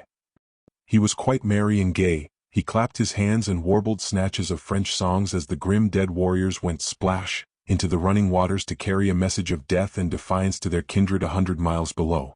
In short, thinking that he wanted taking down a peg, I suggested holding a court-martial on him for his conduct in the morning. Accordingly we brought him to the tree where he had hidden, and proceeded to sit in judgment on him, Sir Henry explaining to him in the very best French the unheard-of cowardice and enormity of his conduct, more especially in letting the oiled rag out of his mouth, whereby he nearly aroused the Maasai camp with teeth chattering and brought about the failure of our plans, ending up with a request for an explanation. But if we expected to find Alphonse at a loss and put him to open shame, we were destined to be disappointed. He bowed and scraped and smiled, and acknowledged that his conduct might at first blush appear strange, but really it was not, inasmuch as his teeth were not chattering from fear. Oh dear no. Oh certainly not. He marveled how the messers could think of such a thing, but from the chill air of the morning. As for the rag, if monsieur could have but tasted its evil flavor, being compounded indeed of a mixture of stale paraffin oil, grease and gunpowder, Monsieur himself would have spat it out. But he did nothing of the sort. He determined to keep it there till, alas, his stomach revolted, and the rag was ejected in an access of involuntary sickness. "And what have you to say about getting into the hollow tree?" asked Sir Henry, keeping his countenance with difficulty. "But, monsieur, the explanation is easy, most easy. It was thus. I stood there by the crawl wall, and the little grey monsieur hit me in the stomach so that my rifle exploded, and the battle began. I watched whilst recovering myself from monsieur's cruel blow. Then, messieurs, I felt the heroic blood of my grandfather boil up in my veins. The sight made me mad. I ground my teeth. Fire flashed from my eyes. I shouted an avant, and longed to slay. Before my eyes there rose a vision of my heroic grandfather. In short, I was mad. I was a warrior indeed. But then in my heart I heard a small voice. "Alphonse," said the voice, "restrain thyself, Alphonse. Give not way to this evil passion. These men, though black, are brothers. And thou wouldst slay them? Cruel Alphonse." The voice was right. I knew it. I was about to perpetrate the most horrible cruelties, to wound, to massacre, to tear limb from limb. And how restrain myself? I looked round, I saw the tree, I perceived the whole. "Entune thyself," said the voice, "and hold on tight. Thou wilt thus overcome temptation by main force." It was bitter, just when the blood of my heroic grandfather boiled most fiercely, but I obeyed. I dragged my unwilling feet along, I entombed myself. Through the hole I watched the battle. I shouted curses and defiance on the foe. I noted them fall with satisfaction. Why not? I had not robbed them of their lives. Their gore was not upon my head. The blood of my heroic. "Oh, get along with you, you little cur!" broke out Sir Henry with a shout of laughter, and giving Alphonse a good kick which sent him flying off with a rueful face. In the evening I had an interview with Mr. Mackenzie, who was suffering a good deal from his wounds, which Good, who was a skillful though unqualified doctor, was treating him for. He told me that this occurrence had taught him a lesson, and that, if he recovered safely, he meant to hand over the mission to a younger man, who was already on his road to join him in his work and return to England. "You see, Quatermain," he said, "I made up my mind to it this very morning, when we were creeping down those benighted savages. If we live through this and rescue Flossie alive, I said to myself, I will go home to England. I have had enough of savages. Well, I did not think that we should live through it at the time, but thanks be to God and you for, we have lived through it, and I mean to stick to my resolution, lest a worse thing befall us. Another such time would kill my poor wife. And besides, Quatermain, between you and me I am well off. It is £30,000 I am worth today, and every farthing of it made by honest trade and savings in the bank at Zanzibar, for living here costs me next to nothing. So though it will be hard to leave this place, which I have made to blossom like a rose in the wilderness, and harder still to leave the people I have taught, I shall go. "I congratulate you on your decision," answered I, "for two reasons. The first is that you owe a duty to your wife and daughter, and more especially to the latter, who should receive some education and mix with girls of her own race, otherwise she will grow up wild, shunning her kind. The other is, that as sure as I am standing here, sooner or later the Maasai will try to avenge the slaughter inflicted on them today. 2 or 3 men are sure to have escaped the confusion who will carry the story back to their people, and the result will be that a great expedition will one day be sent against you. It might be delayed for a year, but sooner or later it will come. Therefore, if only for that reason, I should go. When once they have learnt that you are no longer here, they may perhaps leave the place alone." 8. By a sad coincidence, since the above was written by Mr. Quatermain, the Maasai have, in April 1886, massacred a missionary and his wife, Mr. and Mrs. Houghton, on this very Tana River and at the spot described. These are, I believe, the first white people who are known to have fallen victims to this cruel tribe. Editor. "You are quite right," answered the clergyman. "I will turn my back upon this place in a month. But it will be a wrench, it will be a wrench." Chapter 9. Into the Unknown. A week had passed, and we all sat at supper one night in the mission dining room, feeling very much depressed in spirits, for the reason that we were going to say goodbye to our kind friends, the Mackenzies, and depart upon our way at dawn on the morrow. Nothing more had been seen or heard of the Maasai, and save for a spear or two which had been overlooked and was rusting in the grass, and a few empty cartridges where we had stood outside the wall, it would have been difficult to tell that the old cattle kraal at the foot of the slope had been the scene of so desperate a struggle. Mackenzie was, thanks chiefly to his being so temperate a man, rapidly recovering from his wound, and could get about on a pair of crutches, and as for the other wounded men, one had died of gangrene, and the rest were in a fair way to recovery. Mr. Mackenzie's caravan of men had also returned from the coast, so that the station was now amply garrisoned. Under these circumstances we concluded, warm and pressing as were the invitations for us to stay, that it was time to move on, first to Mount Kenya, and thence into the unknown in search of the mysterious white race which we had set our hearts on discovering. This time we were going to progress by means of the humble but useful donkey, of which we had collected no less than a dozen, to carry our goods and chattels, and if necessary ourselves. We had now but 2 wakwafis left for servants, and found it quite impossible to get other natives to venture with us into the unknown parts we proposed to explore, and small blame to them. After all, as Mr. Mackenzie said, it was odd that 3 men, each of whom possessed many of those things that are supposed to make life worth living, health, sufficient means and position, etc., should from their own pleasure start out upon a wild goose chase, from which the chances were they never would return. But then that is what Englishmen are, adventurers to the backbone, and all our magnificent muster roll of colonies, each of which will in time become a great nation, testify to the extraordinary value of the spirit of adventure which at first sight looks like a mild form of lunacy. Adventurer, he that goes out to meet whatever may come. Well, that is what we all do in the world one way or another, and speaking for myself I am proud of the title because it implies a brave heart and a trust in Providence. Besides, when many and many a noted Croesus, at whose feet the people worship, and many a time-serving and word-coining politician are forgotten, the names of those grand-hearted old adventurers who have made England what she is, will be remembered and taught with love and pride to little children whose unshaped spirits yet slumber in the womb of centuries to be. Not that we 3 can expect to be numbered with such as these, yet have we done something, enough perhaps, to throw a garment over the nakedness of our folly. That evening, whilst we were sitting on the veranda, smoking a pipe before turning in, who should come up to us but Alphonse, and with a magnificent bow, announce his wish for an interview. Being requested to fire away, he explained at some length that he was anxious to attach himself to our party, a statement that astonished me not a little, knowing what a coward the little man was. The reason, however, soon appeared. Mr. Mackenzie was going down to the coast and thence on to England. Now, if he went down country, Alphonse was persuaded that he would be seized, extradited, sent to France, and to penal servitude. This was the idea that haunted him, as King Charles's head haunted Mr. Dick, and he brooded over it till his imagination exaggerated the danger 10 times.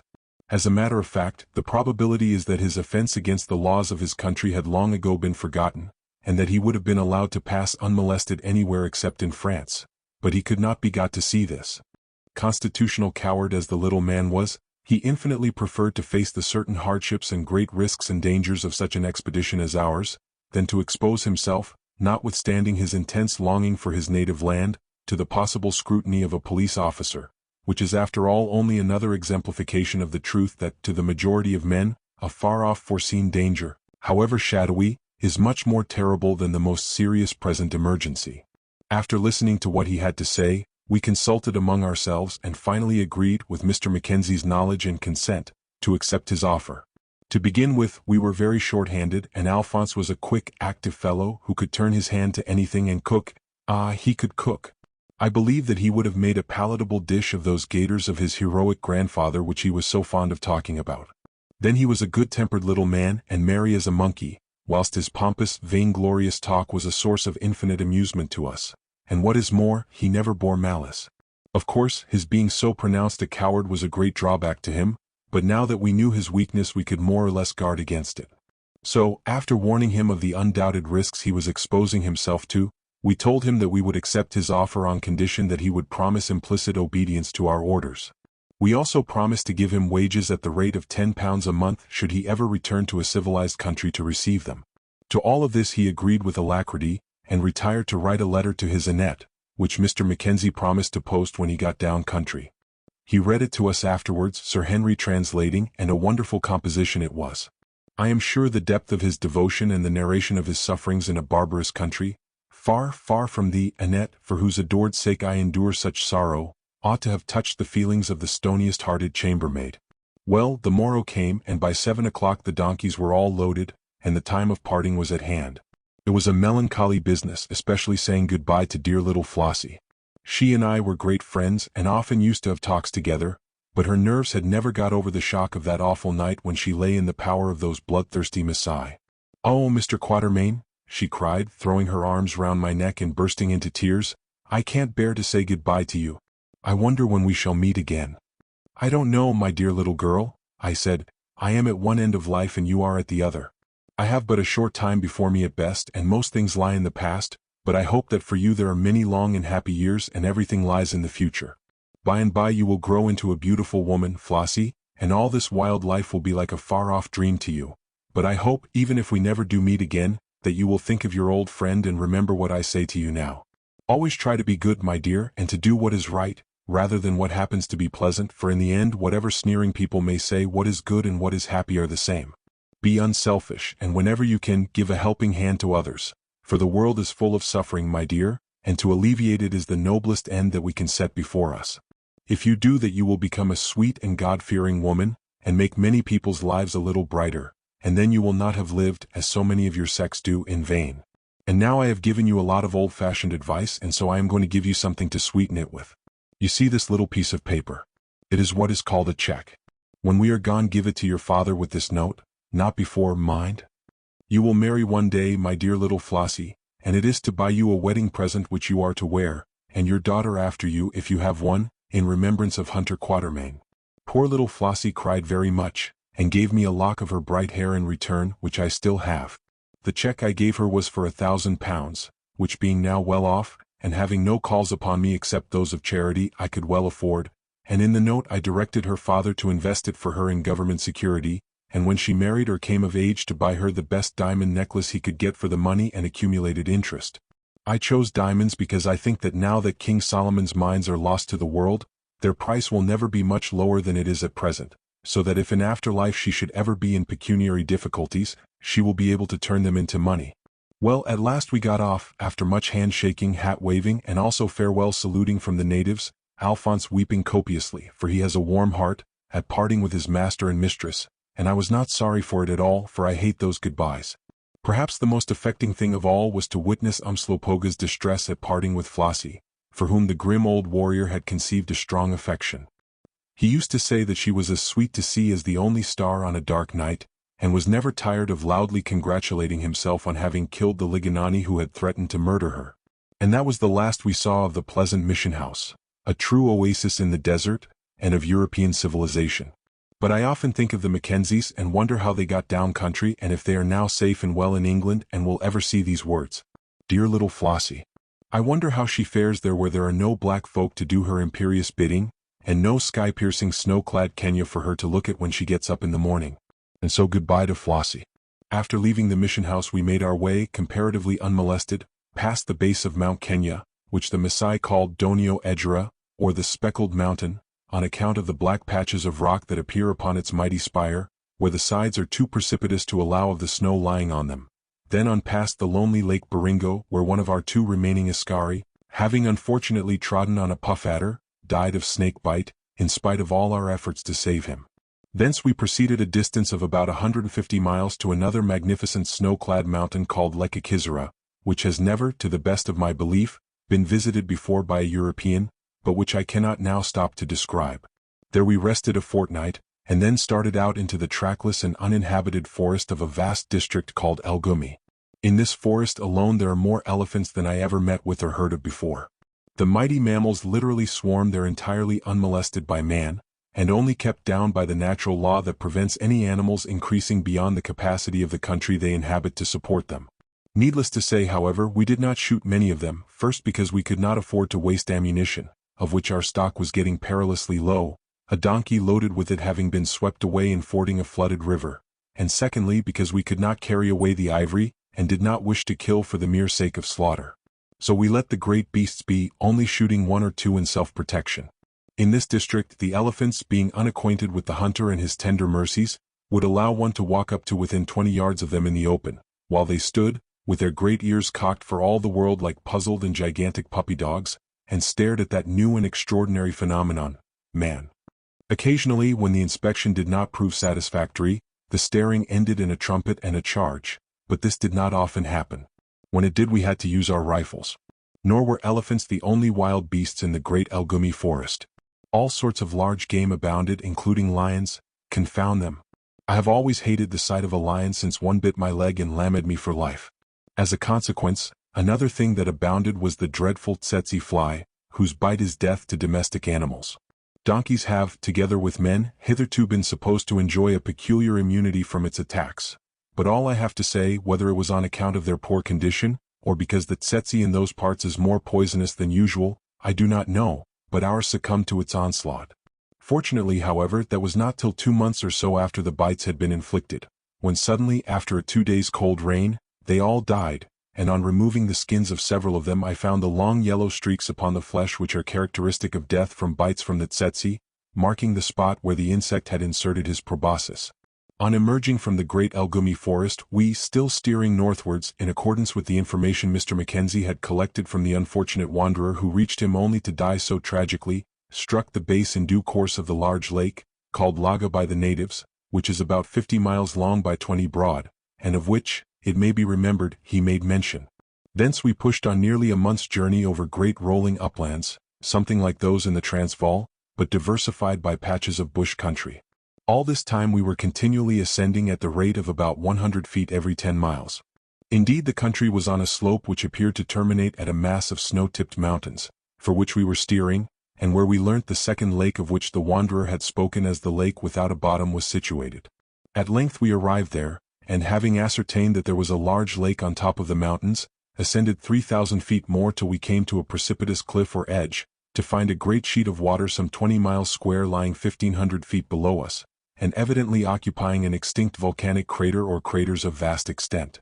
Perceiving villages on the border of this lake, we descended with great difficulty through forests of pine trees, which now clothed the precipitous sides of the crater, and were well received by the people, a simple, unwarlike folk who had never seen or even heard of a white man before, and treated us with great reverence and kindness, supplying us with as much food and milk as we could eat and drink.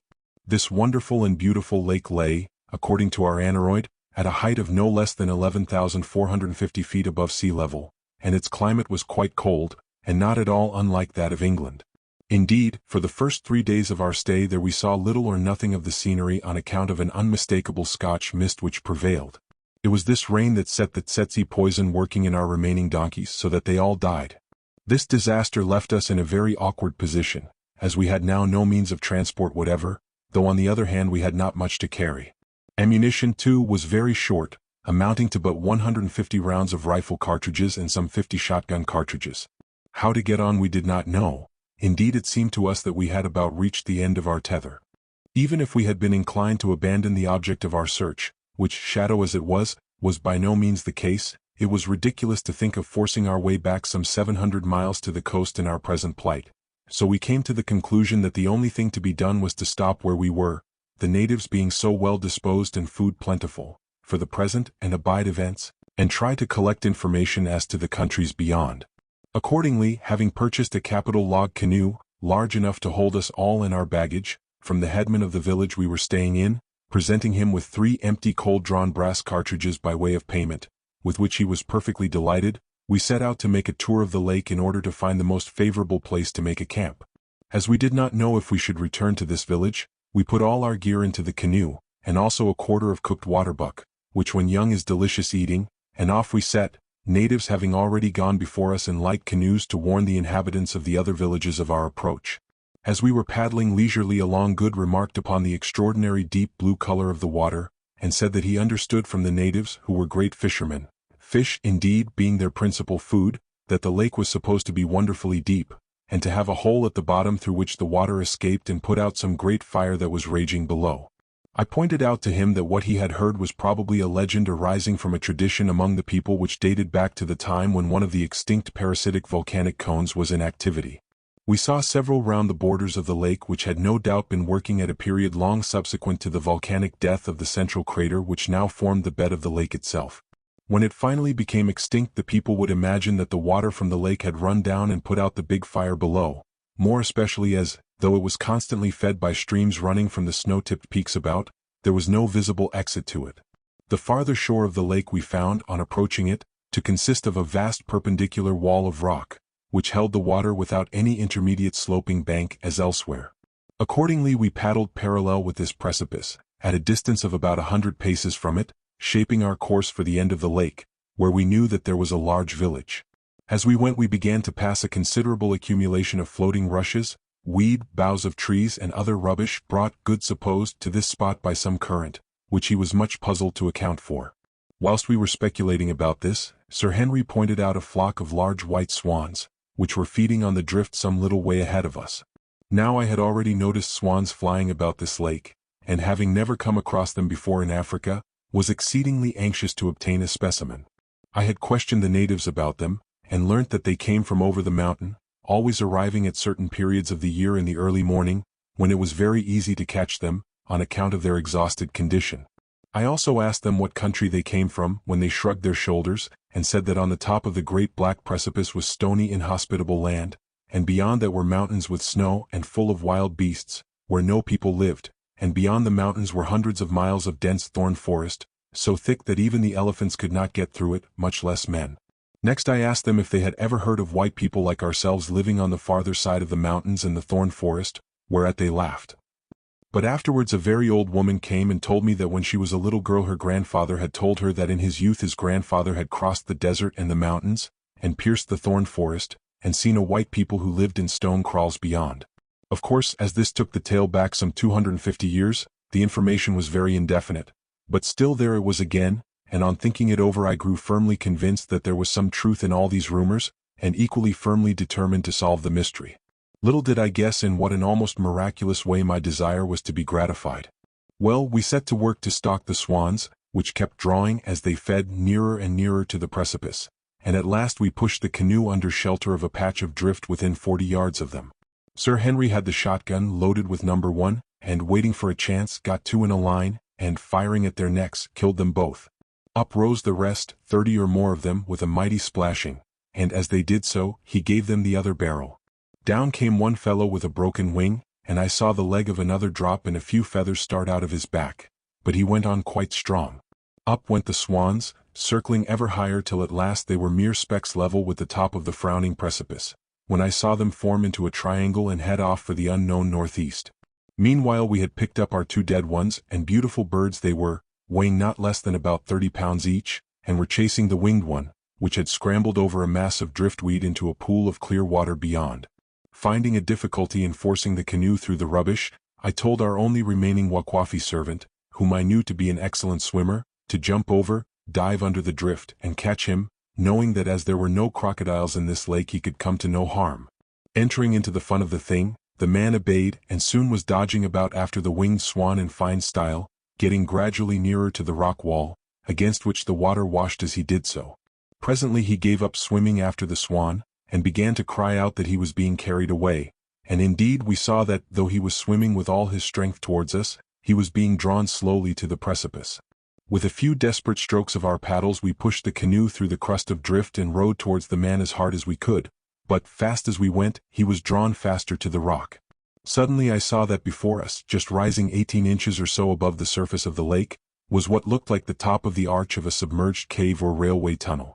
Evidently, from the watermark on the rock several feet above it, it was generally entirely submerged, but there had been a dry season, and the cold had prevented the snow from melting as freely as usual, so the lake was low and the arch showed.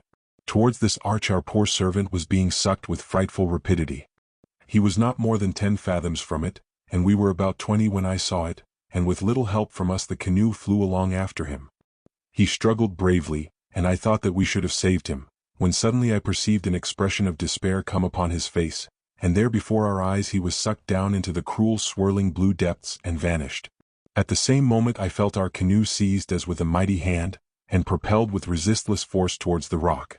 We realized our danger now and rowed, or rather paddled, furiously in our attempt to get out of the vortex. In vain. In another second we were flying straight for the arch like an arrow, and I thought that we were lost. Luckily I retained sufficient presence of mind to shout out, instantly setting the example by throwing myself into the bottom of the canoe, "Down on your faces, down," and the others had the sense to take the hint. In another instant there was a grinding noise, and the boat was pushed down till the water began to trickle over the sides, and I thought that we were gone. But no, suddenly the grinding ceased and we could again feel the canoe flying along. I turned my head a little, I dared not lift it, and looked up. By the feeble light that yet reached the canoe, I could make out that a dense arch of rock hung just over our heads, and that was all. In another minute I could not even see as much as that, for the faint light had merged into shadow, and the shadows had been swallowed up in darkness, utter and complete.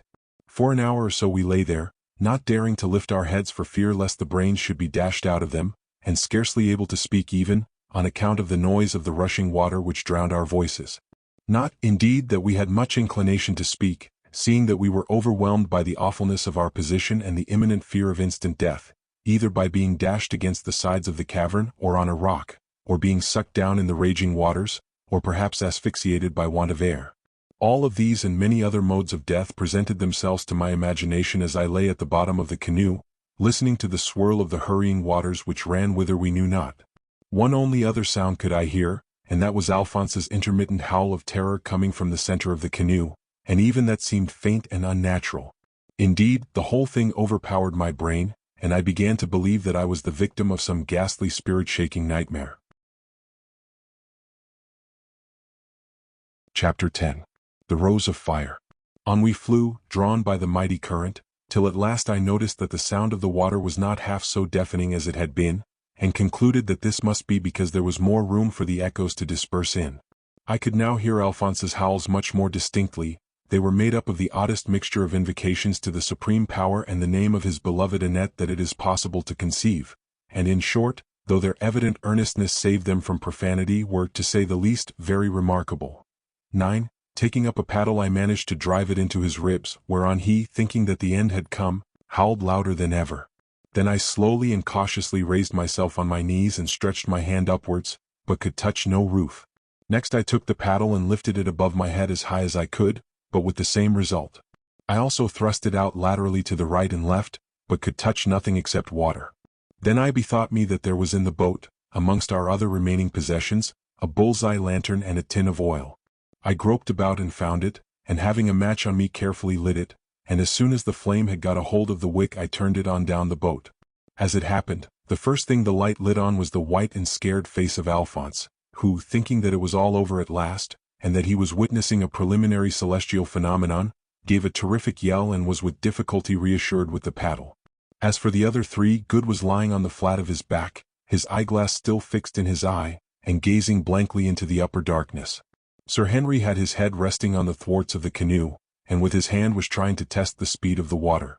But when the beam of light fell upon old Umslopogaas I could really have laughed. I think I have said that we had put a roast quarter of waterbuck into the canoe. Well, it so happened that when we all prostrated ourselves to avoid being swept out of the boat and into the water by the rock roof, Umslopogaas's head had come down uncommonly near this roast buck, and so soon as he had recovered a little from the first shock of our position it occurred to him that he was hungry. Thereupon he coolly cut off a chop with inkosikas, and was now employed in eating it with every appearance of satisfaction. As he afterwards explained, he thought that he was going on a long journey, and preferred to start on a full stomach. It reminded me of the people who are going to be hanged, and who are generally reported in the English daily papers to have made an excellent breakfast. 9. Sir Henry afterwards wrote down one of Alphonse's prayers as he overheard it. It ran thus: "Oh, save me. Lake me out of this hole. I will promise never to go exploring again. Oh, Annette, why did I leave thee? Oh, my false cousin. Oh, deliver me from this horrible main drain. Never mind the others. Let them drown. They are more used to it than I am, and they cannot cook. Oh, Annette. Annette, crescendo. Annette, fortissimo." As soon as the others saw that I had managed to light the lamp, we bundled Alphonse into the farther end of the canoe with a threat which calmed him down wonderfully, that if he would insist upon making the darkness hideous with his cries we would put him out of suspense by sending him to join the Wakwafi and wait for Annette in another sphere, and began to discuss the situation as well as we could. First, however, at Good's suggestion, we bound 2 paddles mast fashion in the bows so that they might give us warning against any sudden lowering of the roof of the cave or waterway. It was clear to us that we were in an underground river or, as Alphonse defined it, main drain, which carried off the superfluous waters of the lake. Such rivers are well known to exist in many parts of the world, but it has not often been the evil fortune of explorers to travel by them. That the river was wide we could clearly see, for the light from the bull's-eye lantern failed to reach from shore to shore, although occasionally, when the current swept us either to one side or the other, we could distinguish the rock wall of the tunnel, which, as far as we could make out, appeared to arch about 25 feet above our heads. As for the current itself, it ran, Good estimated, at least 8 knots, and fortunately for us, was, as is usual, fiercest in the middle of the stream. Still, our first act was to arrange that one of us, with the lantern and a pole there was in the canoe, should always be in the bows ready, if possible, to prevent us from being stove in against the side of the cave or any projecting rock. Umslopogaas, having already dined, took the first turn. This was absolutely, with one exception, all that we could do towards preserving our safety. The exception was that another of us took up a position in the stern with a paddle by means of which it was possible to steer the canoe more or less and to keep her from the sides of the cave. These matters attended to, we made a somewhat sparing meal off the cold buck's meat, for we did not know how long it might have to last us, and then feeling in rather better spirits I gave my opinion that, serious as it undoubtedly was, I did not consider our position altogether without hope, unless, indeed, the natives were right, and the river plunged straight down into the bowels of the earth. If not, it was clear that it must emerge somewhere, probably on the other side of the mountains, and in that case all we had to think of was to keep ourselves alive till we got there, wherever there might be. But, of course, as Good lugubriously pointed out, on the other hand we might fall victims to 100 unsuspected horrors, or the river might go on winding away inside the earth till it dried up, in which case our fate would indeed be an awful one. "Well, let us hope for the best and prepare ourselves for the worst," said Sir Henry, who was always cheerful and even-spirited, a very tower of strength in the time of trouble. "We have come out of so many queer scrapes together, that somehow I almost fancy we shall come out of this," he added. This was excellent advice, and we proceeded to take it each in our separate way, that is, except Alphonse, who had by now sunk into a sort of terrified stupor. Good was at the helm and Umslopogaas in the bows, so there was nothing left for Sir Henry and myself to do except to lie down in the canoe and think. It certainly was a curious, and indeed almost a weird, position to be placed in, rushing along as we were, through the bowels of the earth, borne on the bosom of a Stygian river, something after the fashion of souls being ferried by Charon, as Curtis said. And how dark it was! The feeble ray from our little lamp did but serve to show the darkness. There in the bows sat old Umslopogaas, like Pleasure in the poem, watchful and untiring, the pole ready to his hand, and behind in the shadow I could just make out the form of Good peering forward at the ray of light in order to make out how to steer with the paddle that he held and now and again dipped into the water. Mr. Allan Quatermain misquotes, Pleasure sat at the helm. Editor. Well, well, thought I, you have come in search of adventures, Allan my boy, and you have certainly got them. At your time of life too. You ought to be ashamed of yourself, but somehow you are not, and awful as it all is, perhaps you will pull through after all, and if you don't, why you cannot help it, you see. And when all's said and done, an underground river will make a very appropriate burying place. At first, however, I am bound to say that the strain upon the nerves was very great. It is trying to the coolest and most experienced person not to know from 1 hour to another if he has 5 minutes more to live, but there is nothing in this world that one cannot get accustomed to, and in time we began to get accustomed even to that. And after all, our anxiety, though no doubt natural, was, strictly speaking, illogical, seeing that we never know what is going to happen to us the next minute, even when we sit in a well-drained house with 2 policemen patrolling under the window, nor how long we have to live. It is all arranged for us, my sons, so what is the use of bothering? It was nearly midday when we made our dive into darkness, and we had set our watch, Good and Umslopogaas, at 2, having agreed that it should be of a duration of 5 hours. At 7 o'clock, accordingly, Sir Henry and I went on, Sir Henry at the bow and I at the stern, and the other 2 lay down and went to sleep. For 3 hours all went well, Sir Henry only finding it necessary once to push us off from the side, and I that but little steering was required to keep us straight, as the violent current did all that was needed, though occasionally the canoe showed a tendency which had to be guarded against to veer and travel broadside on. What struck me as the most curious thing about this wonderful river was, how did the air keep fresh? It was muggy and thick, no doubt, but still not sufficiently so to render it bad or even remarkably unpleasant. The only explanation that I can suggest is that the water of the lake had sufficient air in it to keep the atmosphere of the tunnel from absolute stagnation, this air being given out as it proceeded on its headlong way. Of course I only give the solution of the mystery for what it is worth, which perhaps is not much. When I had been for 3 hours or so at the helm, I began to notice a decided change in the temperature, which was getting warmer. At first I took no notice of it, but when, at the expiration of another half hour, I found that it was getting hotter and hotter, I called to Sir Henry and asked him if he noticed it, or if it was only my imagination. "Noticed it," he answered, "I should think so. I am in a sort of Turkish bath." Just about then the others woke up gasping, and were obliged to begin to discard their clothes. Here Umslopogaas had the advantage, for he did not wear any to speak of except a mucha. Hotter it grew and hotter yet, till at last we could scarcely breathe and the perspiration poured out of us. Half an hour more, and though we were all now stark naked, we could hardly bear it. The place was like an antechamber of the infernal regions proper. I dipped my hand into the water and drew it out almost with a cry. It was nearly boiling. We consulted a little thermometer we had. The mercury stood at 123 degrees. From the surface of the water rose a dense cloud of steam. Alphonse groaned out that we were already in purgatory, which indeed we were, though not in the sense that he meant it. Sir Henry suggested that we must be passing near the seat of some underground volcanic fire, and I am inclined to think, especially in the light of what subsequently occurred, that he was right. Our sufferings for some time after this really passed my powers of description. We no longer perspired, for all the perspiration had been sweated out of us. We simply lay in the bottom of the boat, which we were now physically incapable of directing, feeling like hot embers, and I fancy undergoing very much the same sensations that the poor fish do when they are dying on land, namely that of slow suffocation. Our skins began to crack, and the blood to throb in our heads like the beating of a steam engine. This had been going on for some time, when suddenly the river turned a little, and I heard Sir Henry call out from the bows in a hoarse, startled voice, and looking up, saw a most wonderful and awful thing. About half a mile ahead of us, and a little to the left of the center of the stream, which we could now see was about 90 feet broad, a huge pillar-like jet of almost white flame rose from the surface of the water and sprang 50 feet into the air, when it struck the roof and spread out some 40 feet in diameter, falling back in curved sheets of fire shaped like the petals of a full-blown rose. Indeed, this awful gas jet resembled nothing so much as a great flaming flower rising out of the black water. Below was the straight stalk, a foot or more thick, and above the dreadful bloom. And as for the fearfulness of it and its fierce and awesome beauty, who can describe it? Certainly I cannot. Although we were now some 500 yards away, it, notwithstanding the steam, lit up the whole cavern as clear as day, and we could see that the roof was here about 40 feet above us, and washed perfectly smooth with water. The rock was black, and here and there I could make out long shining lines of or running through it like great veins, but of what metal they were I know not. On we rushed towards this pillar of fire, which gleamed fiercer than any furnace ever lit by man.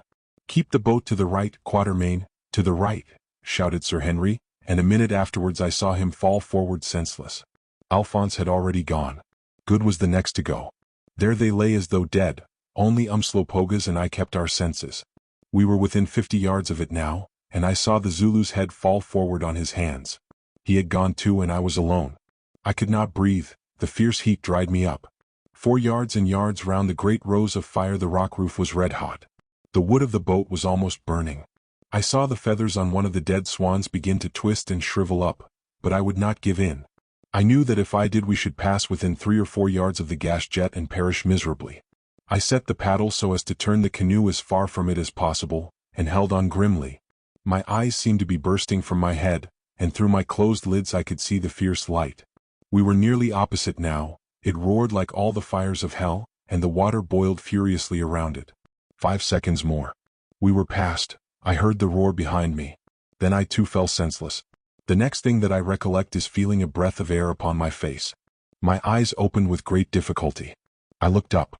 Far, far above me there was light, though around me was great gloom. Then I remembered and looked. The canoe still floated down the river, and in the bottom of it lay the naked forms of my companions. Were they dead? I wondered. Was I left alone in this awful place? I knew not. Next I became conscious of a burning thirst. I put my hand over the edge of the boat into the water and drew it up again with a cry. No wonder, nearly all the skin was burnt off the back of it.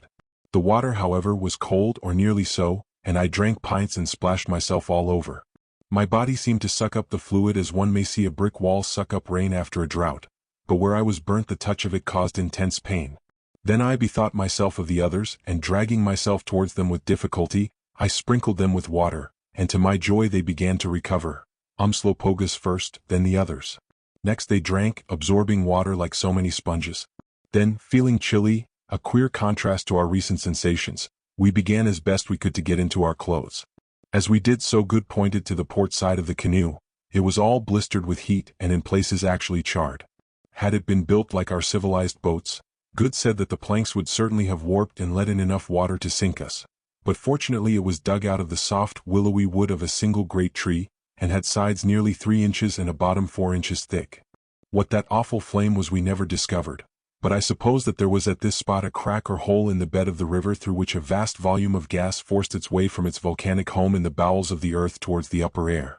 How it first became ignited is, of course, impossible to say, probably, I should think, from some spontaneous explosion of mephitic gases. As soon as we had got some things together and shaken ourselves together a little, we set to work to make out where we were now.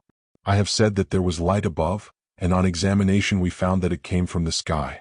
Our river, that was, Sir Henry said, a literal realization of the wild vision of the poet, 11, was no longer underground, but was running on its darksome way, not now through caverns measureless to man, but between two frightful cliffs which cannot have been less than 2,000 feet high. So high were they indeed that though the sky was above us, where we were was dense gloom, not darkness indeed, but the gloom of a room closely shuttered in the daytime. Up on either side rose the great straight cliffs, grim and forbidding, till the eye grew dizzy with trying to measure their sheer height. The little space of sky that marked where they ended lay like a thread of blue upon their soaring blackness, which was unrelieved by any tree or creeper. Here and there, however, grew ghostly patches of a long grey lichen, hanging motionless to the rock as the white beard to the chin of a dead man. It seemed as though only the dregs or heavier part of the light had sunk to the bottom of this awful place. No bright-winged sunbeam could fall so low, they died far, far above our heads. 11. In Kubla river ran, through caverns measureless to man, down to a sunless sea. By the river's edge was a little shore formed of round fragments of rock washed into this shape by the constant action of water, and giving the place the appearance of being strewn with thousands of fossil cannon balls. Evidently when the water of the underground river is high there is no beach at all, or very little, between the border of the stream and the precipitous cliffs. But now there was a space of 7 or 8 yards. And here on this beach we determined to land in order to rest ourselves a little after all that we had gone through and to stretch our limbs. It was a dreadful place, but it would give an hour's respite from the terrors of the river, and also allow of our repacking and arranging the canoe. Accordingly we selected what looked like a favorable spot, and with some little difficulty managed to beach the canoe and scramble out onto the round, inhospitable pebbles. "My word," called out Good, who was on shore the first, "what an awful place. It's enough to give one a fit." And he laughed. Instantly a thundering voice took up his words, magnifying them 100 times. "Give one a fit, ho, ho, ho, a fit, ho, ho, ho," answered another voice in wild accents from far up the cliff. "A fit, a fit, a fit," chimed in voice after voice, each flinging the words to and fro with shouts of awful laughter to the invisible lips of the other till the whole place echoed with the words and with shrieks of fiendish merriment, which at last ceased as suddenly as they had begun. "Oh, mon Dieu!" yelled Alphonse, startled quite out of such self-command as he possessed. "Mon Dieu! Mon Dieu! Mon Dieu!" the titanic echoes thundered, shrieked, and wailed in every conceivable tone. "Ah," said Umslopogus calmly, "I clearly perceive that devils live here. Well, the place looks like it." I tried to explain to him that the cause of all the hubbub was a very remarkable and interesting echo, but he would not believe it. "Ah," he said, "I know an echo when I hear one. There was one lived opposite my kraal in Zululand, and the Intambis, maidens, used to talk with it. But if what we hear is a full-grown echo, mine at home can only have been a baby. No, they are devils up there. But I don't think much of them, though," he added, taking a pinch of snuff. "They can copy what one says, but they don't seem to be able to talk on their own account, and they dare not show their faces." And he relapsed into silence, and apparently paid no further attention to such contemptible fiends. After this we found it necessary to keep our conversation down to a whisper, for it was really unbearable to have every word one uttered tossed to and fro like a tennis ball, as precipice called to precipice. But even our whispers ran up the rocks in mysterious murmurs till at last they died away in long-drawn sighs of sound. Echoes are delightful and romantic things, but we had more than enough of them in that dreadful gulf. As soon as we had settled ourselves a little on the round stones, we went on to wash and dress our burns as well as we could. As we had but a little oil for the lantern, we could not spare any for this purpose, so we skinned one of the swans and used the fat off its breast, which proved an excellent substitute. Then we repacked the canoe and finally began to take some food, of which I need scarcely say we were in need, for our insensibility had endured for many hours, and it was, as our watches showed, midday. Accordingly we seated ourselves in a circle, and were soon engaged in discussing our cold meat with such appetite as we could muster, which, in my case at any rate, was not much, as I felt sick and faint after my sufferings of the previous night, and had besides a racking headache. It was a curious meal. The gloom was so intense that we could scarcely see the way to cut our food and convey it to our mouths. Still we got on pretty well, till I happened to look behind me, my attention being attracted by a noise of something crawling over the stones, and perceived sitting upon a rock in my immediate rear a huge species of black freshwater crab, only it was 5 times the size of any crab I ever saw. This hideous and loathsome-looking animal had projecting eyes that seemed to glare at one, very long and flexible antennae or feelers, and gigantic claws. Nor was I especially favored with its company. From every quarter dozens of these horrid brutes were creeping up, drawn, I suppose, by the smell of the food, from between the round stones and out of holes in the precipice. Some were already quite close to us. I stared quite fascinated by the unusual sight, and as I did so I saw one of the beasts stretch out its huge claw and give the unsuspecting good such a nip behind that he jumped up with a howl, and set the wild echoes flying, in sober earnest. Just then, too, another, a very large one, got hold of Alphonse's leg, and declined to part with it, and, as may be imagined, a considerable scene ensued. Umslopogus took his axe and cracked the shell of one with the flat of it, whereon it set up a horrid screaming which the echoes multiplied 1,000-fold, and began to foam at the mouth, a proceeding that drew hundreds more of its friends out of unsuspected holes and corners. Those on the spot perceiving that the animal was hurt fell upon it like creditors on a bankrupt, and literally rent it limb from limb with their huge pincers and devoured it, using their claws to convey the fragments to their mouths. Seizing whatever weapons were handy, such as stones or paddles, we commenced a war upon the monsters, whose numbers were increasing by leaps and bounds, and whose stench was overpowering. So fast as we cracked their armor, others seized the injured ones and devoured them, foaming at the mouth and screaming as they did so. Nor did the brutes stop at that. When they could they nipped hold of us, and awful nips they were, or tried to steal the meat. One enormous fellow got hold of the swan we had skinned and began to drag it off. Instantly a score of others flung themselves upon the prey, and then began a ghastly and disgusting scene. How the monsters foamed and screamed and rent the flesh and each other. It was a sickening and unnatural sight, and one that will haunt all who saw it till their dying day, enacted as it was in the deep, oppressive gloom, and set to the unceasing music of the many-toned nerve-shaking echoes. Strange as it may seem to say so, there was something so shockingly human about these fiendish creatures. It was as though all the most evil passions and desires of man had got into the shell of a magnified crab and gone mad. They were so dreadfully courageous and intelligent, and they looked as if they understood. The whole scene might have furnished material for another canto of Dante's Inferno, as Curtis said. "I say, you fellows, let's get out of this or we shall all go off our heads," sung out Good, and we were not slow to take the hint. Pushing the canoe, around which the animals were now crawling by hundreds and making vain attempts to climb, off the rocks, we bundled into it and got out into midstream, leaving behind us the fragments of our meal and the screaming, foaming, stinking mass of monsters in full possession of the ground. "Those are the devils of the place," said Umslopogus with the air of one who has solved a problem, and upon my word I felt almost inclined to agree with him. Umslopogus' remarks were like his axe, very much to the point. "What's to be done next?" said Sir Henry blankly.